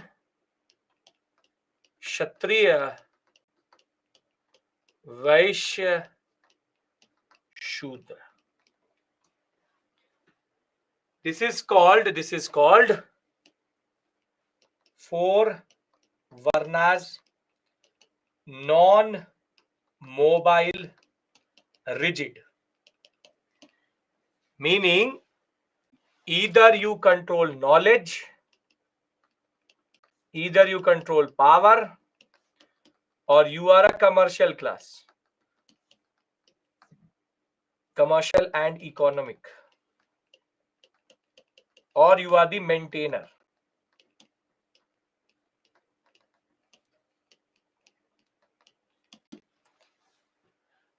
The fourfold Varna system was produced in the later Vedic texts via the first religion of India, which is the Vedic Brahmanism. And the biggest issue is that this whole structure gives you a position which cannot be changed. It is a hierarchical system. It's a hierarchy, and it is where Shudras start to be socially excluded and discriminated against.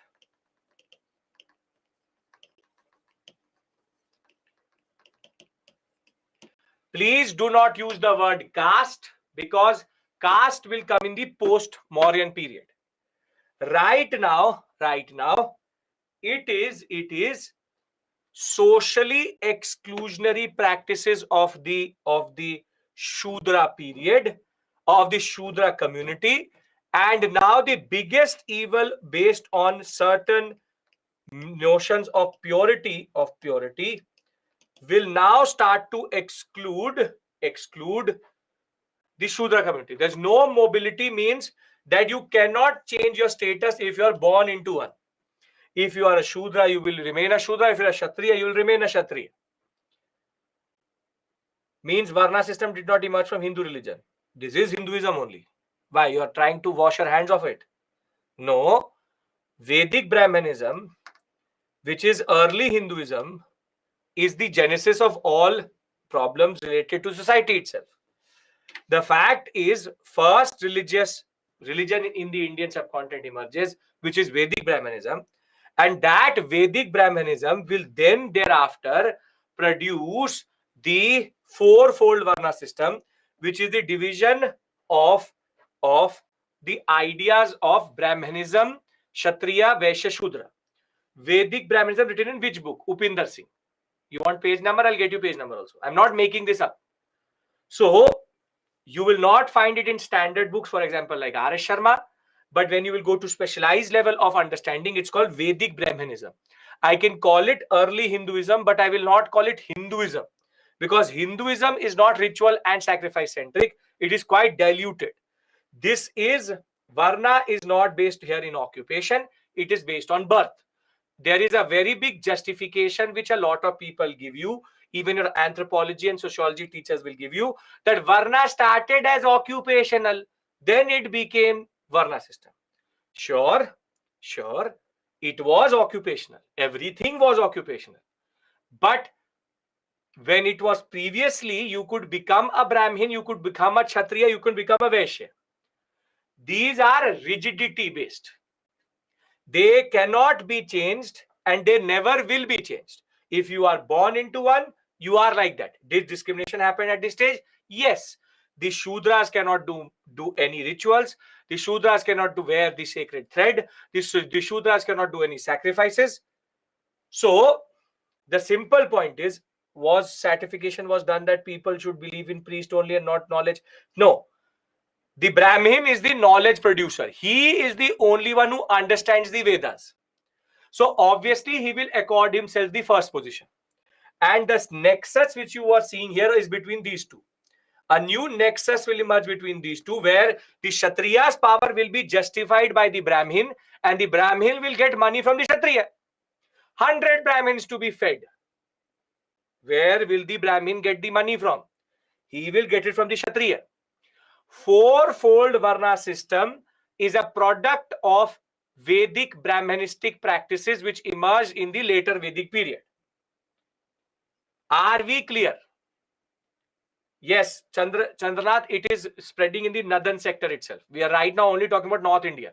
There is no in South India, there is something called megalithic, but they will also start to get Varna system. Are we clear? Are we clear?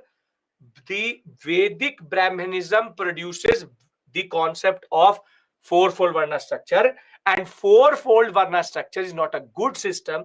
It is a system of social exclusion and discrimination. If we are clear, then I will tell you what happens to women, because there is what happens the worst, and that is why UPSC asked this question.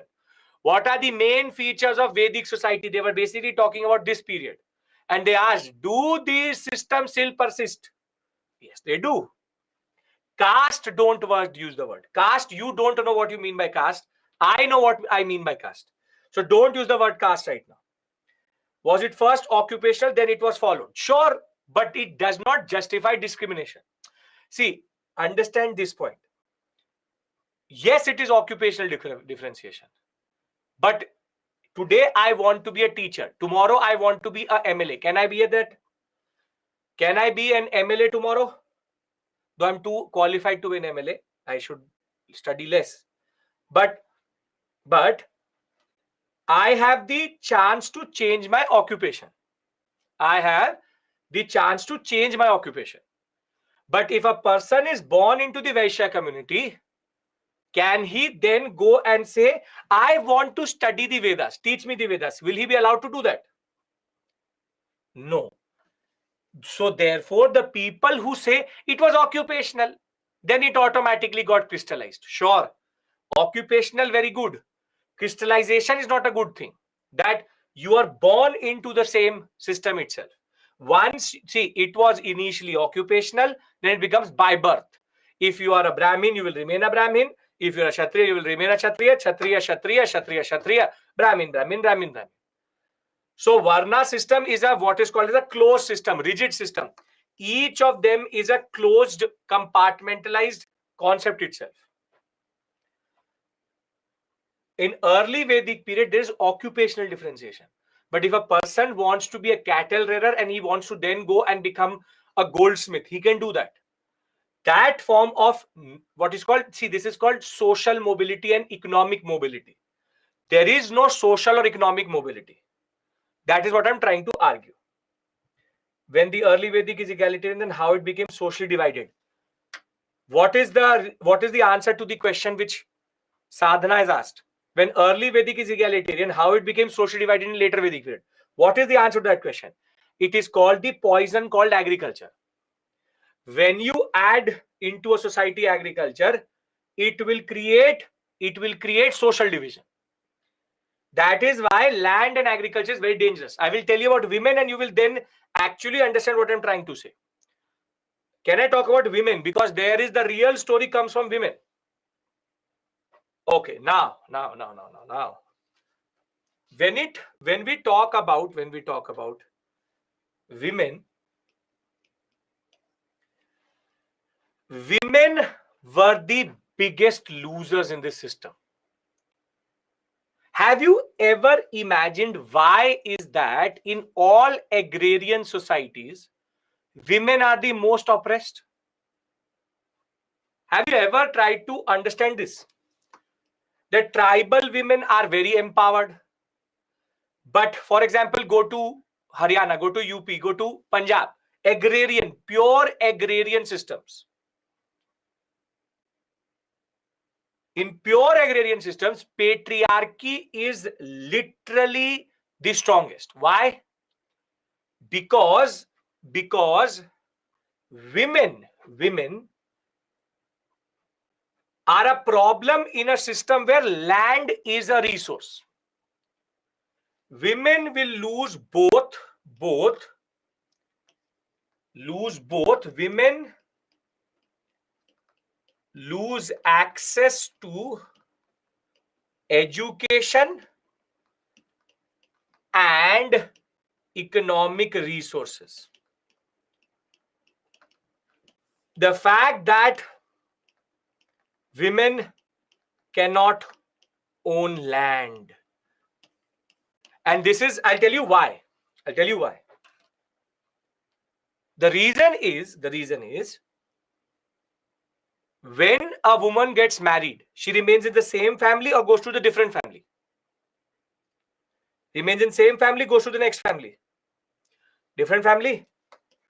So if there is land and it has to be divided equally between A, B, C and D, and out of that D is a daughter. If land is the basis of all power and resources, if D leaves the society, if D leaves the family, she takes this land to the next family. So it could lead to fragmentation. And therefore, in order to avoid fragmentation of land, women's access to resources were taken away. And therefore, women became literally subordinated to men. Women's subordination to men and subjugation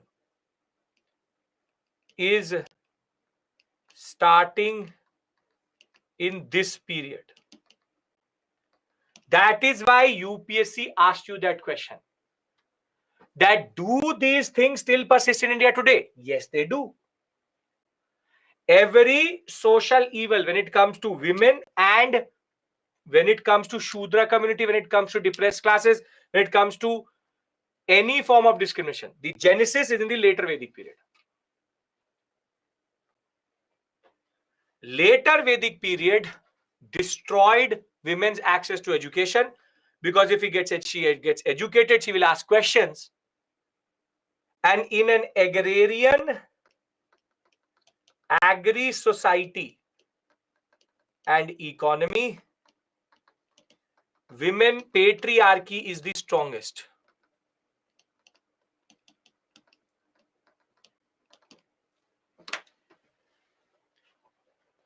This is the harsh reality of the later Vedic period. This is the harsh reality of the later Vedic period. Agriculture is that poison that literally poisons every relationship. Yes, it is economic. Agriculture leads to surplus, leads to land, leads to state. When state becomes land centric, people want land. If land is going to get fragmented, if the woman leaves, women's access to land will be taken away.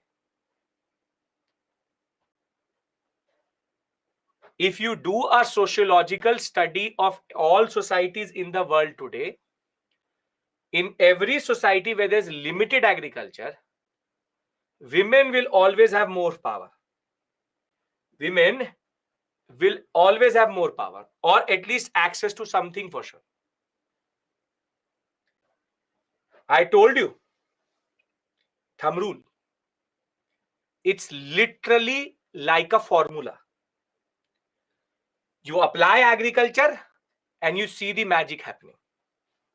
And that is why I called it poison, because it literally slowly but surely starts to discriminate against certain people. Social exclusionary practices will come in.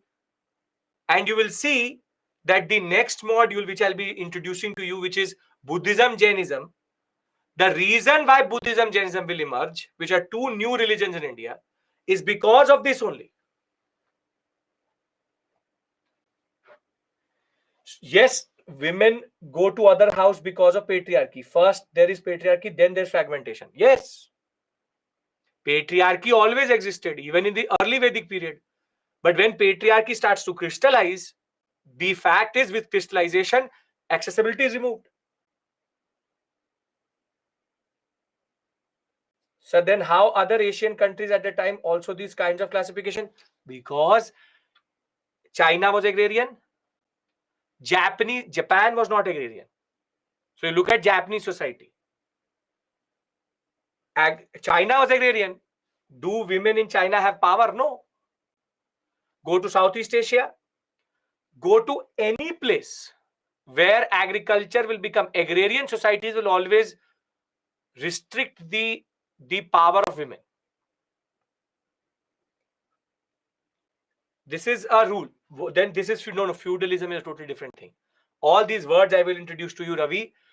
If you actually understand what I'm doing is I'm telling you your story. Step by step, bit by bit, 1 point by 1 point. This is where all social evils in India have evolved into or have come about. And this is why the question, I'll read the question out to you. You tell me, can you write this mains question or not? The question is, what are the main features of Vedic society and religion? Do you think some of the features are still prevailing in Indian society? Do you understand that is this question actually difficult? This question is not difficult. It's just asking you to write the exact same thing I've actually given you here. And the answer to the question, yes, yes. Ancient in mains too, it's an exception. But this question is actually not of ancient, it's a question of social issue and history. But the point is, I am giving you that much level of understanding that you can write this type of questions also. The simple point is that they didn't revolt at the time because fear of faith in God. No. Who do you revolt to? Patriarchy is the domination of women by men. Lakshya, this revolt, the protest thing is your 2023 fundamental right speaking. Who do you go and protest to? If you understand this, what I want to do now is consolidate, wait early and later in one slide, back to back, and then move to the next topic, which is Mahajanpadas. Patriarchal notions emerge from agricultural societies only? No. Patriarchal notions emerge in societies automatically based on division of labor, but the strength of that patriarchy matters on what system they follow. It's about how much degree will be there. Sir, was this question of social issues the concept of evolution? Yes, it's an evolution in a society concept.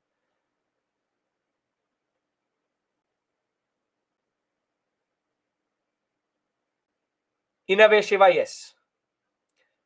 Stratification of society spoiled women's status. Yes. We don't do Buddhism today, but we'll discuss the pretext of it for sure. Do we see actual beginnings of patriarchal society in the Lithic ages? No. Lithic ages, no evidences of that. Yes, Nikhil, you can do that. Varna tax patriarchy replicated in modern society. Beautiful. Okay. Patriarchy is indoctrination, Namrata. That is how it works. Agriculture and land made foundation every social evil. Yes. After humiliation of Shudra. Again, Lakshya, you are talking about, see, protesting, going against the system is go against the system. You'll be shot, you'll be killed. There's no protest. There's only death. In Vedic period, people are equal. Women hold strong position. So how can it be called patriarchy? Early Vedic sadhana, we call it because familial notions are still based on patrilineality. Women still goes to the husband's house, which is basically patriarchy early form. Sir, it means they were not allowed to participate in political system. That is obvious. Okay, can I consolidate this in one slide, please? I'll read it out to you also. Emergence of monarchical systems. Later Vedic texts reflect a transition from tribal polity-based lineage to territorial state. The Rajan of the later Vedic text is a leader in battle and and also a protector of settlements and the peoples, especially the Brahman. So you see, he protects the Brahmin. He is the protector of settlements. He is the custodian of social order and of the system of Rashtra, the concept of Rashtra, the concept of territory. Now, territorial kingship was now emerging with hereditary kingship. That my son is going to automatically become the next ruler. Okay. What exactly patriarchy means here? Men dominating women is patriarchy. It means the same everywhere. Ritualized kingship comes in Ashwamedh, Vajpaya, Rajsuya. We live in a patriarchal society today. We literally live in a patriarchal society. You may not think it is there, but for the women in the class, they would know very, very well. We are in a proper patriarchal system. And as much as we think that Varna notions and social discrimination and these are things have gone away, they still exist. So, ritualized kingship wherein Ashwamedh, Vajpaya and Rajsuya sacrifices emerge. Vidhata will completely disappear. Sabha Samita will hold ground, but Samiti will later cease to exist itself. Sabha will be now chosen by the king rather than being everybody a part of it. Obviously, women will not get access to any of these. Tax collection was deposited to an officer called Sanagrihi. Bhaga 1/10 to 1/6 of the produce. So now taxation also emerges. Thereafter, the terms again change and you have to learn them, but I'll tell you which ones. For example, Bhaga Dugha. Bhaga is the tax, Dugha is the one who collects it. So one, Bhaga Dugha. The difference between a Sanagrihi and a Bhaga Dugha is he is basically the IT officer. Bhaga Dugha is like the RBI. It collects all the taxes. Then you have the Purapati, the person who takes care of the cities. Then you have Suta. This is a very important word. He is the one who writes the history. History of the ruler is written by the Suta or the Magadha. And you have now a new important concept. Ashwapa. Ashwapa, because he's an accountant. He counts the grains which are coming in, everything. And last but not the least, the Thapati, which is the person who takes care of justice and governor. He takes care of the people under the Rajan itself. Learn the terms which I marked first, then later. How do you learn it? 15 minutes rule. One each day, if you will remember, you will never forget. Enough time is to learn each day. There are only 2-3 themes where there are a lot of terms. This is one. Then Mauryas is the heaviest. Thereafter, it's all theoretical in that sense. Thereafter, agriculture and use of iron will emerge. We have reference to, again, don't have to learn this. Barley, wheat, rice, reaping, sowing, threshing, everything is referred to. Land was now occupied by extended family, and land becomes important. Concentration of wealth in the hands of the rulers and exchange between king and priest becomes important. We have again reference to different occupations. All of them were pushed into the Vaishya community. Wagons drawn by oxen were used for transportation. Chariots were also referred to. Exchange still via barter, no coinage. And we have reference to different types of land now. For example, you have most fertile kshetra, then a word which you till today use, which is apaharta, forest. Then khila. Khila is land which is not good. Khila is a word which is till today used, wasteland. Khila. On what basis patriarchy is defined? There is no basis and all. When women get dominated by men, it is patriarchy. That's it. There's no basis, this, that. When men dominate women, it is patriarchy. Patrilineality is when the lineage of the man is followed. Crystallization of Varna identity, social discrimination, and subordination of women. Marriage now becomes properly patrilineal. Husband and wife and father and son relationship becomes hierarchical. Women became increasingly identified in terms of men, and motherhood and wifehood became more important. The Grihapati had control over everything, which is productive resources also, and the reproductive capacity of the woman also. And therefore, let us now consolidate these two periods together in one slide itself. Can I do that? Everybody is with me till this point. Is this difficult to understand? Is this very difficult to digest? Are you understanding? This is your story. This is your story, how everything goes forward in that sense. It is all logically linked. A formula is applied and automatically you get the answer to it. Yes? Okay, beautiful. Okay. So let us now discuss it in a comparative sense. It should interest you because this is your history, nothing big, nothing more. This is you as you are today. Okay.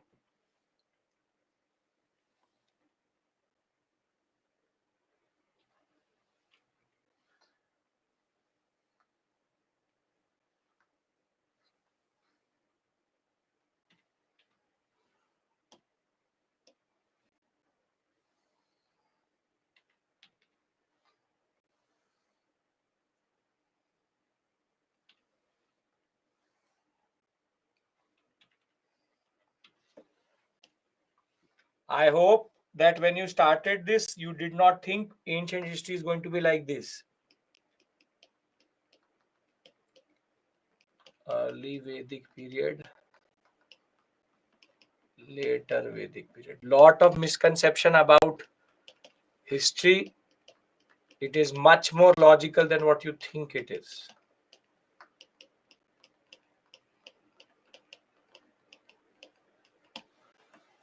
Okay. Yeah, you just watch the video again. Don't worry. This is recorded. You can watch it again. You take care.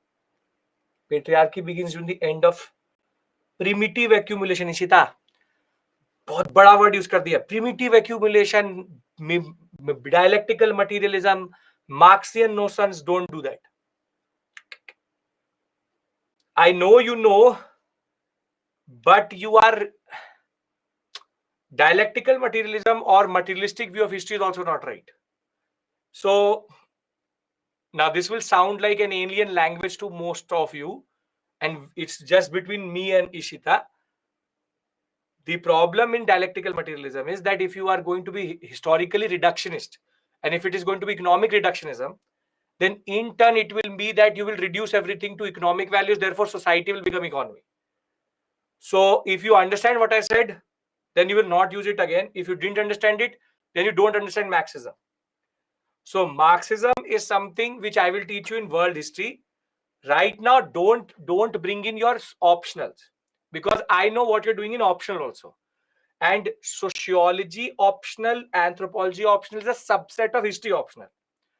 So what you teach, what you study, Durkheim, Althusser, and all these people there, they are derivatives of structuralism, post-structuralism, this and that.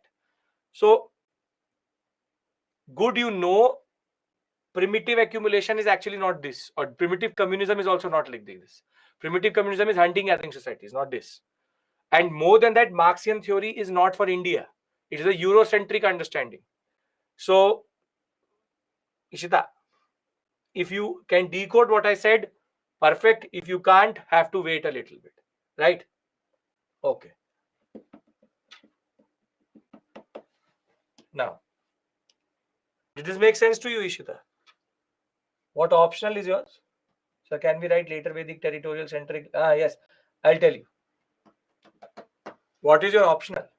That will explain that question or answer to me. PSI यार, हाँ वो पता है. Political theory, art is Aristotle, Plato, you will bring in. That all is very Eurocentric. It's all based on the ideas of Europe. Will not apply to India. That is something which the PSIR teacher would have taught you or should have told you. Okay. Let's do one thing. Let's divide it into boxes and it will make more sense.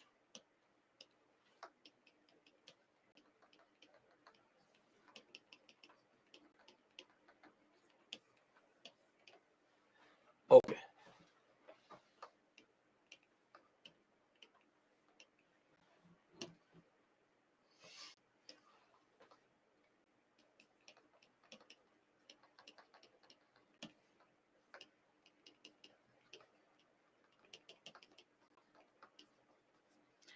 Keep on murmuring this in your mind or keep on saying it with me.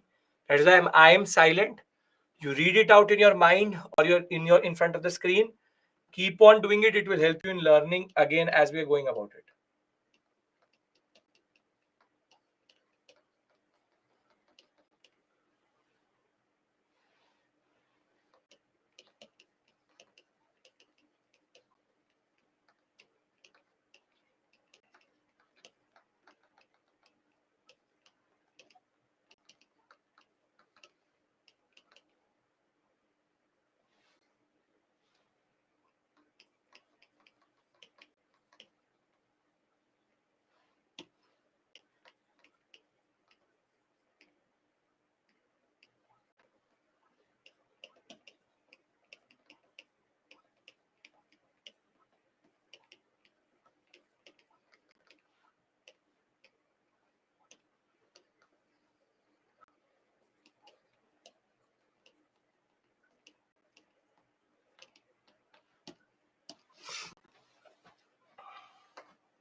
We cannot see.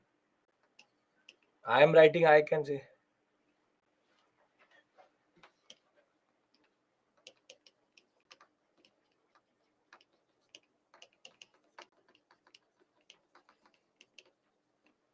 Okay.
I'll use extensively.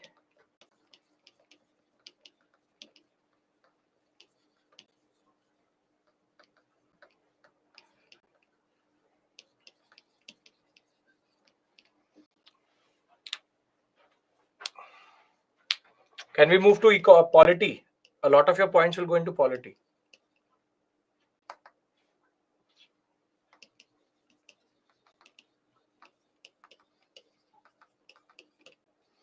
Okay. Mandatory offering Bali. Okay. Now, early Vedic, later Vedic. Sixth point, I don't understand. Early Vedic. Bali is something which you offer to the king if you are very happy with him. It's a basically voluntary offering. That will become mandatory by the time we come to later Vedic. Okay. War for cattle, this will come here. Ananya, the fifth and sixth point. Occupational differences. Bali as a voluntary offering to the king or Rajan, no trade. When this will become the annotated PPT, everything will be there. If you're writing it down, I'm telling you. Okay. The real magic is here.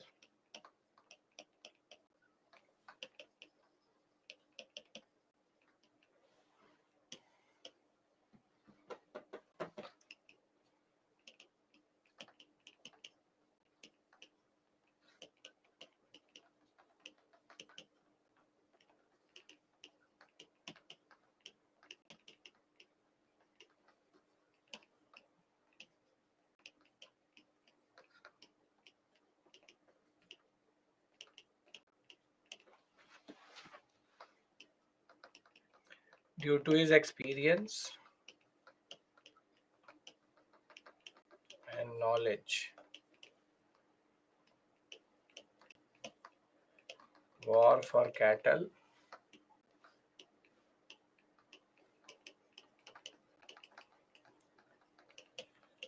non-hereditary, protector of cattle and people, non-permanent, Sabha Samiti Vidhata are strong. And Rajan has no connection with Purohit or priest. Okay. Okay. You want to add that point?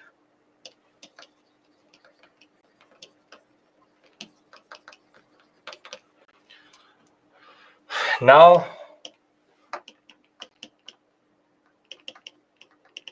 territorial kingship.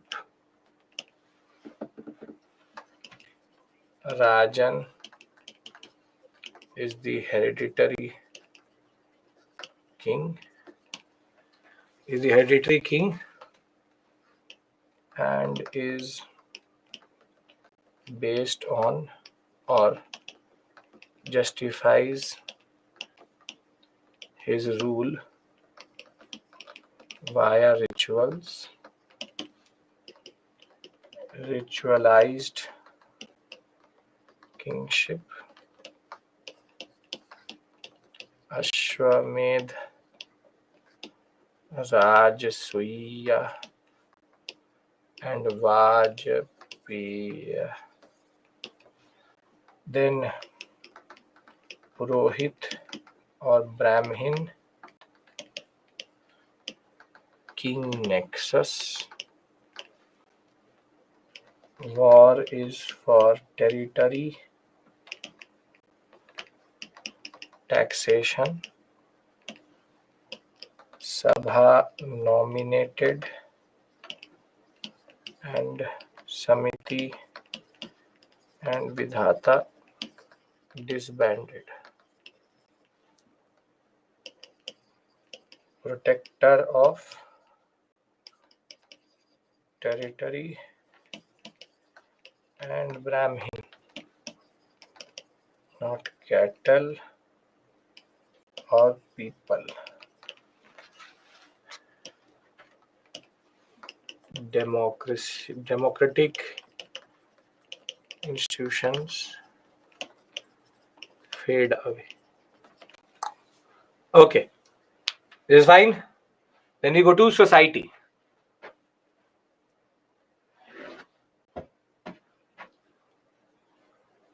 Done? Okay. Were people able to change their occupation in early Vedic period? Yes, why not?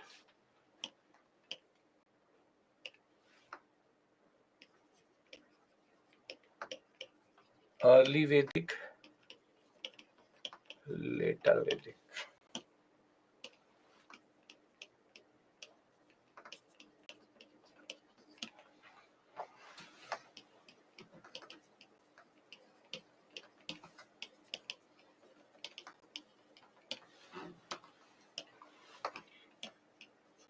Egalitarian based on occupational differences. Naturalistic religion based on Vedic nature gods. Women have access to education and economic resources. Family and marriages emerge. Patriarchy and patrilineality emerging. Women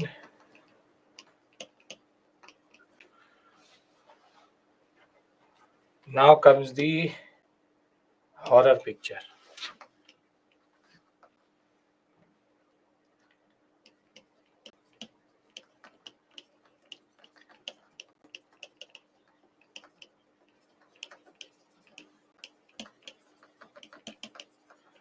Vedic Brahmanism based on rituals and sacrifices.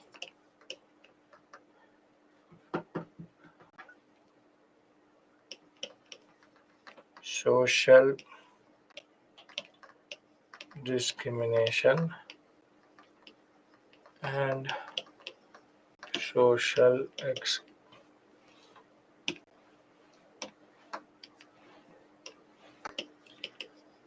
exclusion of Shudras. No mobility and rigid. Women lose access to education and economic resources. Women subjugated to men. Patriarchy fully emerges. Women are and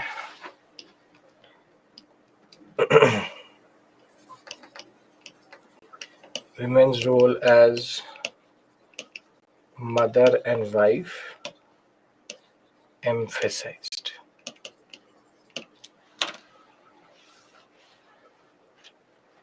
Done. Theme. Will you be able to write any of this in the examination if needed? And are you capable of answering that question? This is not the first time I'm doing it. Every batch, every time I do it like this. And you are capable of having theoretical knowledge also, writing knowledge also, descriptive knowledge also. So nobody has no issue in Vedic period. Yes.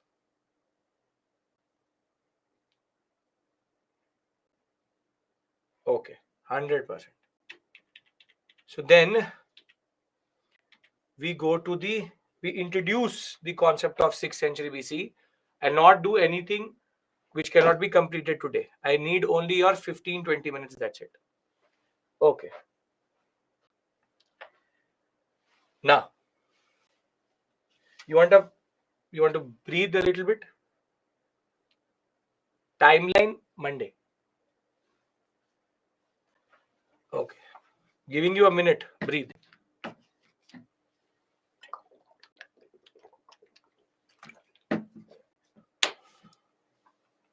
Will you do previous year questions today?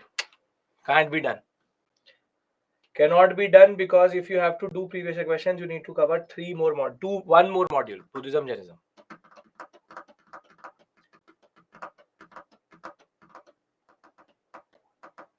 How to write fastly? How to write fast? Practice. I'm basically writing on glass. This is a vacuum. It's glass. You can write much faster than me. You need practice. Okay. Now, paper writing is much faster. Charvaka, Varvaka, 6 schools of philosophy, art and culture. Can we write in answer the majority of social evils? Yes, why not? Fact is a fact. Oh, Karaku. Good to see your message. Okay, next topic. Breathe nahi karna hai. Chalo, very good. Okay, very good. Later Vedic is also... Yeah, all this is prelims only. By chance, they gave a question this time. UPSC does this googly every time, something new. Not an out-of-the-box question. It's an easy question.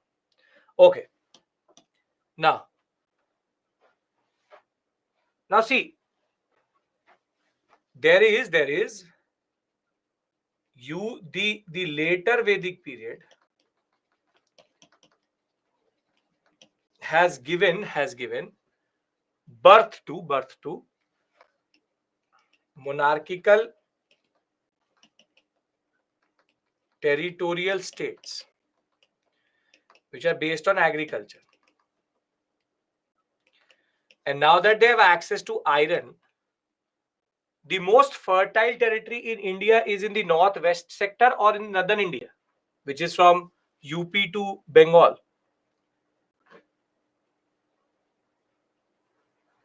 Is in the northern sector, bit from Haryana till Bengal. And therefore, what we see is that agrarian expansion happens, and it is called eastward movement, wherein forests of the northern plains will be cleared via iron, and what we get is rise of new territorial kingdoms, and they were called the 22 Janapadas. Janpad means the pad, meaning feet of people. 22 Janapadas. The 22 different political structures which emerged. Iron implements leads to clearing of forest, means they enter the Doab region. Now, wherever I say Doab, I mean Ganga Yamuna area in between that. See, Doab word comes from Ab means water. Do pani ke beech ka area, which is two waters, which is basically the Ganga Yamuna plains. Now, this leads to eastward expansion, more surplus production, and more state formation and complex society. This is 222 Mahajanpad, 16 Mahajanpad. I know what I'm saying, don't worry. The point is this process from iron implement to eastward expansion to complex society. Is this something new other than what we saw in Neolithic? Are you able to understand that the more agriculture will happen, the more complex society will become, the more the crystallization will happen, the more the surplus will be produced, the more the polity will become stronger. So very simply, first 22 Janapads emerge and they fight amongst themselves, and consolidation happens into 16 Mahajanapadas. Milieu means situation, change in situation. These 16 Mahajanpads will emerge, and if you look at their location, you will realize that their location is now totally different. They are not in the northwestern sector, they are now in the heart of North India, and it's very North Indian centric. I will first reach till Maurya, then I'll start the South Indian story with you also. The point of the matter is that what we see during this period is that the Mahajanpads will now establish themselves properly in the northern Indian sector, which is the most fertile area. Now, these 16 Mahajanpads, I'll tell you what to learn. First, listen to me. These 16 Mahajanpads also are not of one type. There are 11 which are monarchies. Monarchy means one person rule. Janpad means political structure. Mahajanpad means big political structure. Janpad, Mahajanpad. That's the point. Now, monarchy means one person rule, and these are called Gana Sanghas, which is oligarchy. Rule of few. Now, tell me one thing. In these 11 or in these 5, where would agriculture be the strongest? In these 11 or these 5? In the 11. The reason why there are monarchy is because agriculture is more strong. And these are rule of few because agriculture is a little bit open, little bit okayish.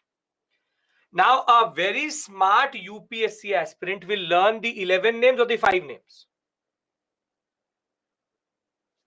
5, not 11. See, in the examination, they can ask you, consider the following. Which of the following are the Ganasanghas? Or which of the following are the monarchies?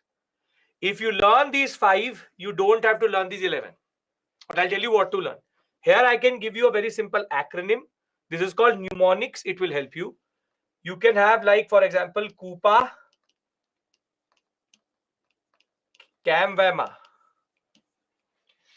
Kuru, Panchal, Khamboj, Vajji, Mala. Don't make KPKVM because you will not know what the K and K mean. And there are Ks here also, KK. Keep it 2 to 3 words so that you can remember it better.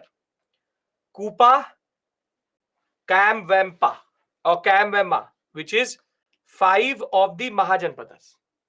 But I've done one more thing. The Janpads listen. Early monarchical systems lead to agrarian expansion, leads to eastward movement. Eastward movements leads to more agriculture, and therefore Janapad comes in. Janpad is political structure, 22 small political structures. These consolidate themselves to 16 Mahajanpad.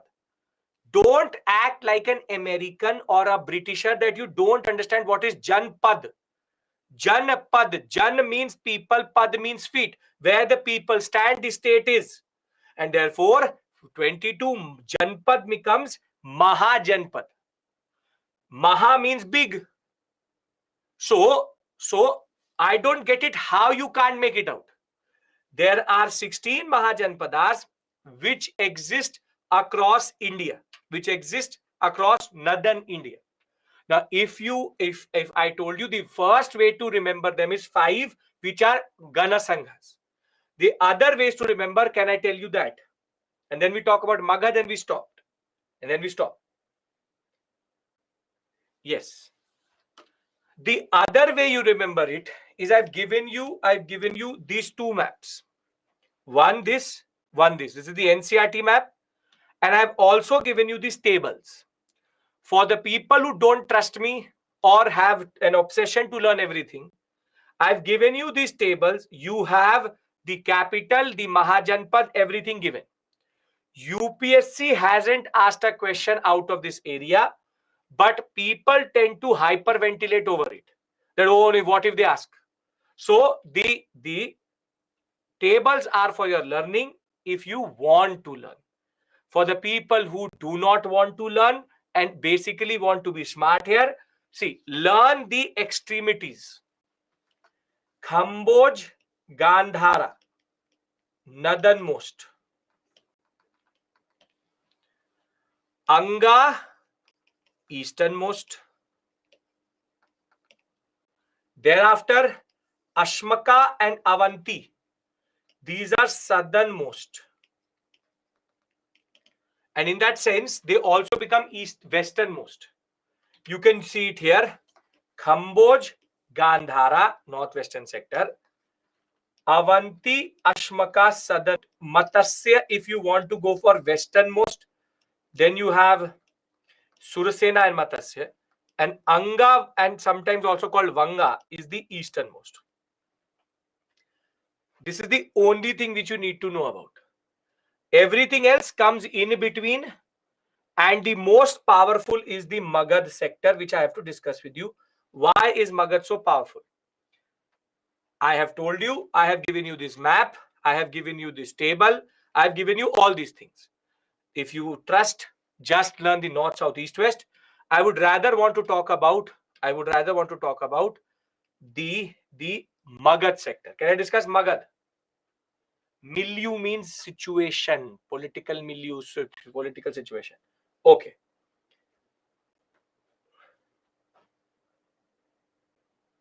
Twenty-two Janpads were expanding into the northern sector. Mahajanpads gets consolidated into the northern sector itself. Okay, now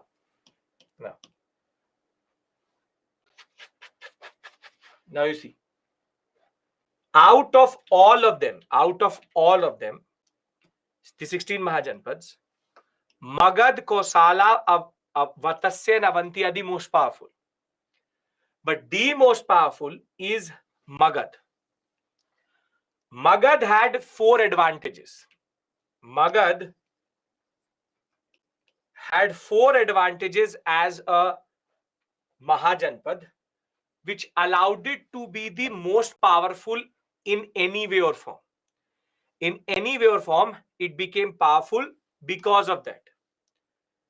First advantage with Magad had was location. Magad is based on a plateau, and therefore it always had a higher ground. It always had a higher ground. It was on higher ground. And if you are fighting wars, it is always better to be on a higher ground. So the Magad can actually see anything in and around it. Second, in this location is it is surrounded by 3 rivers. So if this is Magad, one area there is only entry on one side.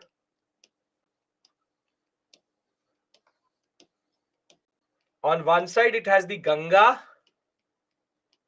then on the other side Son, and then Champa. So basically 3 rivers used to, the tributaries of Ganga only, used to stop the entry of anybody from 3 directions. But the most important is the location of Magad near iron mines. Basically, it's just next to the whole sector, which is today the Jharkhand sector, the Chota Nagpur plateau. It had the most volume and best quality of weapons. And therefore, their iron access, and their capital first is Rajgir, which is very near to Patna, and then it will become Patliputra, which is Patna itself. So the best helmets, the best weapons, the 3 rivers, higher ground and access to iron. All make sure that Magad emerges victorious and the most powerful under the first 3 rulers. Under its first 3 rulers. Now, there are 3 dynasties. See, dynasty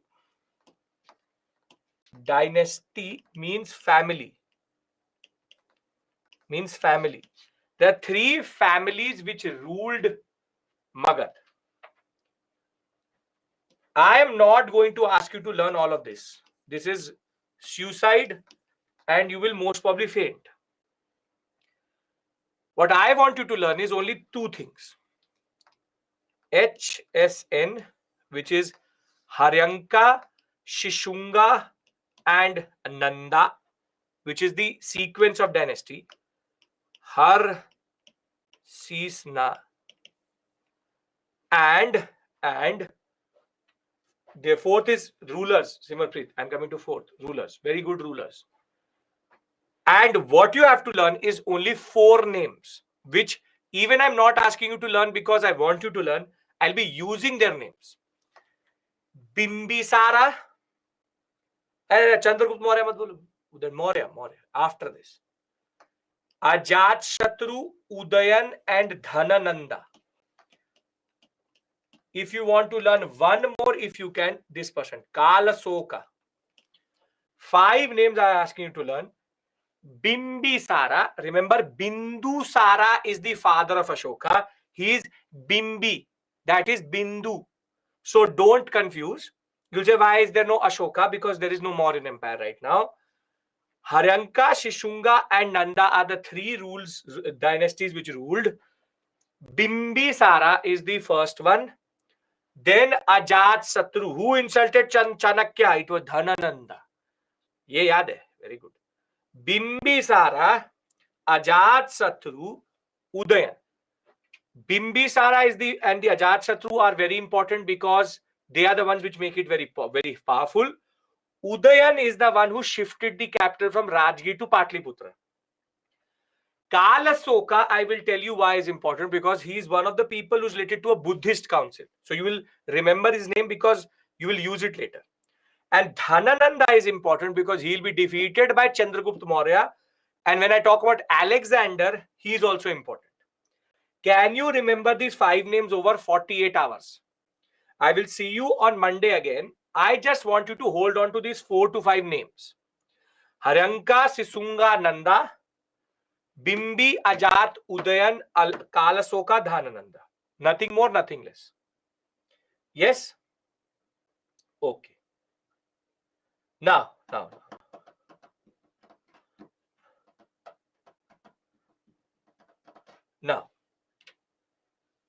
A very important change which happened during that is the last point, which happened during the 6th century, or what is called as the Mahajanpada phase, is that finally, internal and external trade was revived.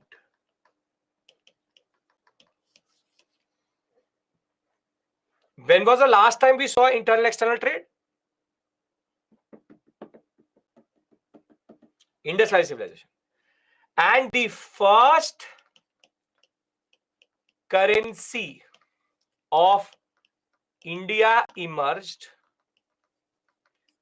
and they are called the punch marked coins. The punch marked coins. When I'll teach you numismatics in art and culture, I will show you punch marked coins. But the literary testament of this period, of the Mahajanpada period, tells us that punch marked coins as the first currency in India emerges, and literal new words emerge, and some of you are named after that also. For example, Kanika, the name is basically based on the word which is there given in the Ashtadhyayi by Panini. The fact is, now the terms which refer to currency are actually now properly currency. But what is more important is that urban centers will emerge, and finally, now we will start to get certain terms which you have seen also in your life till this point.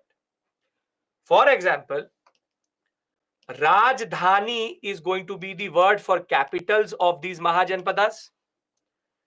Then under them you will have what are called Mahanagars, Mahanagaras. Under them you will have Nagar and Nigam. And under that you will have Pura. So basically, now you have a whole set of words which till today we use. Pur means a small town or a city. Nagar means a proper town with fortress. Nigam, as we know, is used for a place where you have commercial activities happening. Rajdhani is the capital and Mahanagar is a big city. And the first Mahanagars of India emerge: Champa, Rajgriha, Sarvasti, Saketas, Ayodhya, Kaushambi, and Varanasi. And more important than that, finally in India, there are two trade routes which develop, which till today, in a way, are followed by the Indian Railways. One is called Uttar Path, and the other one is called Dakshin Path. Uttar Path is the way in which north is connected from east to west, and thereafter to the Central Asian sector. And Dakshin Path is how north and south are connected. Now you don't have to learn this, but if you have ever traveled in the Indian Railways in North India, you will see how the Indian Railways has the exact same northern route in Uttar Path and southern route in Uttar Path. You see, the northern sector of the Uttar Path is Lahore, Jalandhar, Sahanpur, then Gorakhpur, Bihar, Bengal. Southern route is Lahore, Rawalpindi, Bhatinda, Kanpur, Lucknow, Varanasi, Allahabad. So if you've ever taken a train in North India, you will realize there are two types of trains. One which go via Gorakhpur, one which go via Lucknow and or Kanpur. And these are the two routes which one follows the Shivaliks, the other goes from the southern sector of that. Exact same train routes exist till today. And the southern routes, you don't have to learn it. Do not learn. Do not learn. And the southern route connects Patliputra and Kaushambi with the ports itself. Before I end for today, I want to just do one thing. What have we learned today? We have learned first, Aryans, linguistic group. Second, Vedic period, early Vedic and later Vedic. And we have a whole table for the explanation of that. This is the whole early Vedic, later Vedic. And I have now introduced to you the concept of 6th century BC. 6th century BC is known for three things. Mahajanapadas is known for revival of trade. It is known for punch-marked coins. Now, when I come back on Monday, I will do one more thing which happens in 6th century BC, which is Buddhism and Jainism, along with Ajivikism, which is the three new religions. In a way, I have now completed your two modules, first and second. It's taken me 3 classes. We'll pick it up where we have to pick it up. But I hope these 3 classes are clear and these 2 modules are clear, first and second. IVC, prehistory, Vedic, Mahajanpada. Buddhism, Jainism is the topic we start on Monday. Done? On what basis? Oligarchies. Ishita, there is a little bit of a less agriculture, so there is no Varna system is there, but the power is dispersed. Okay. Buddhism and Jainism is module number 3. Yes. Done? Okay, perfect. So I leave you 5 minutes early. Thank you. Take care.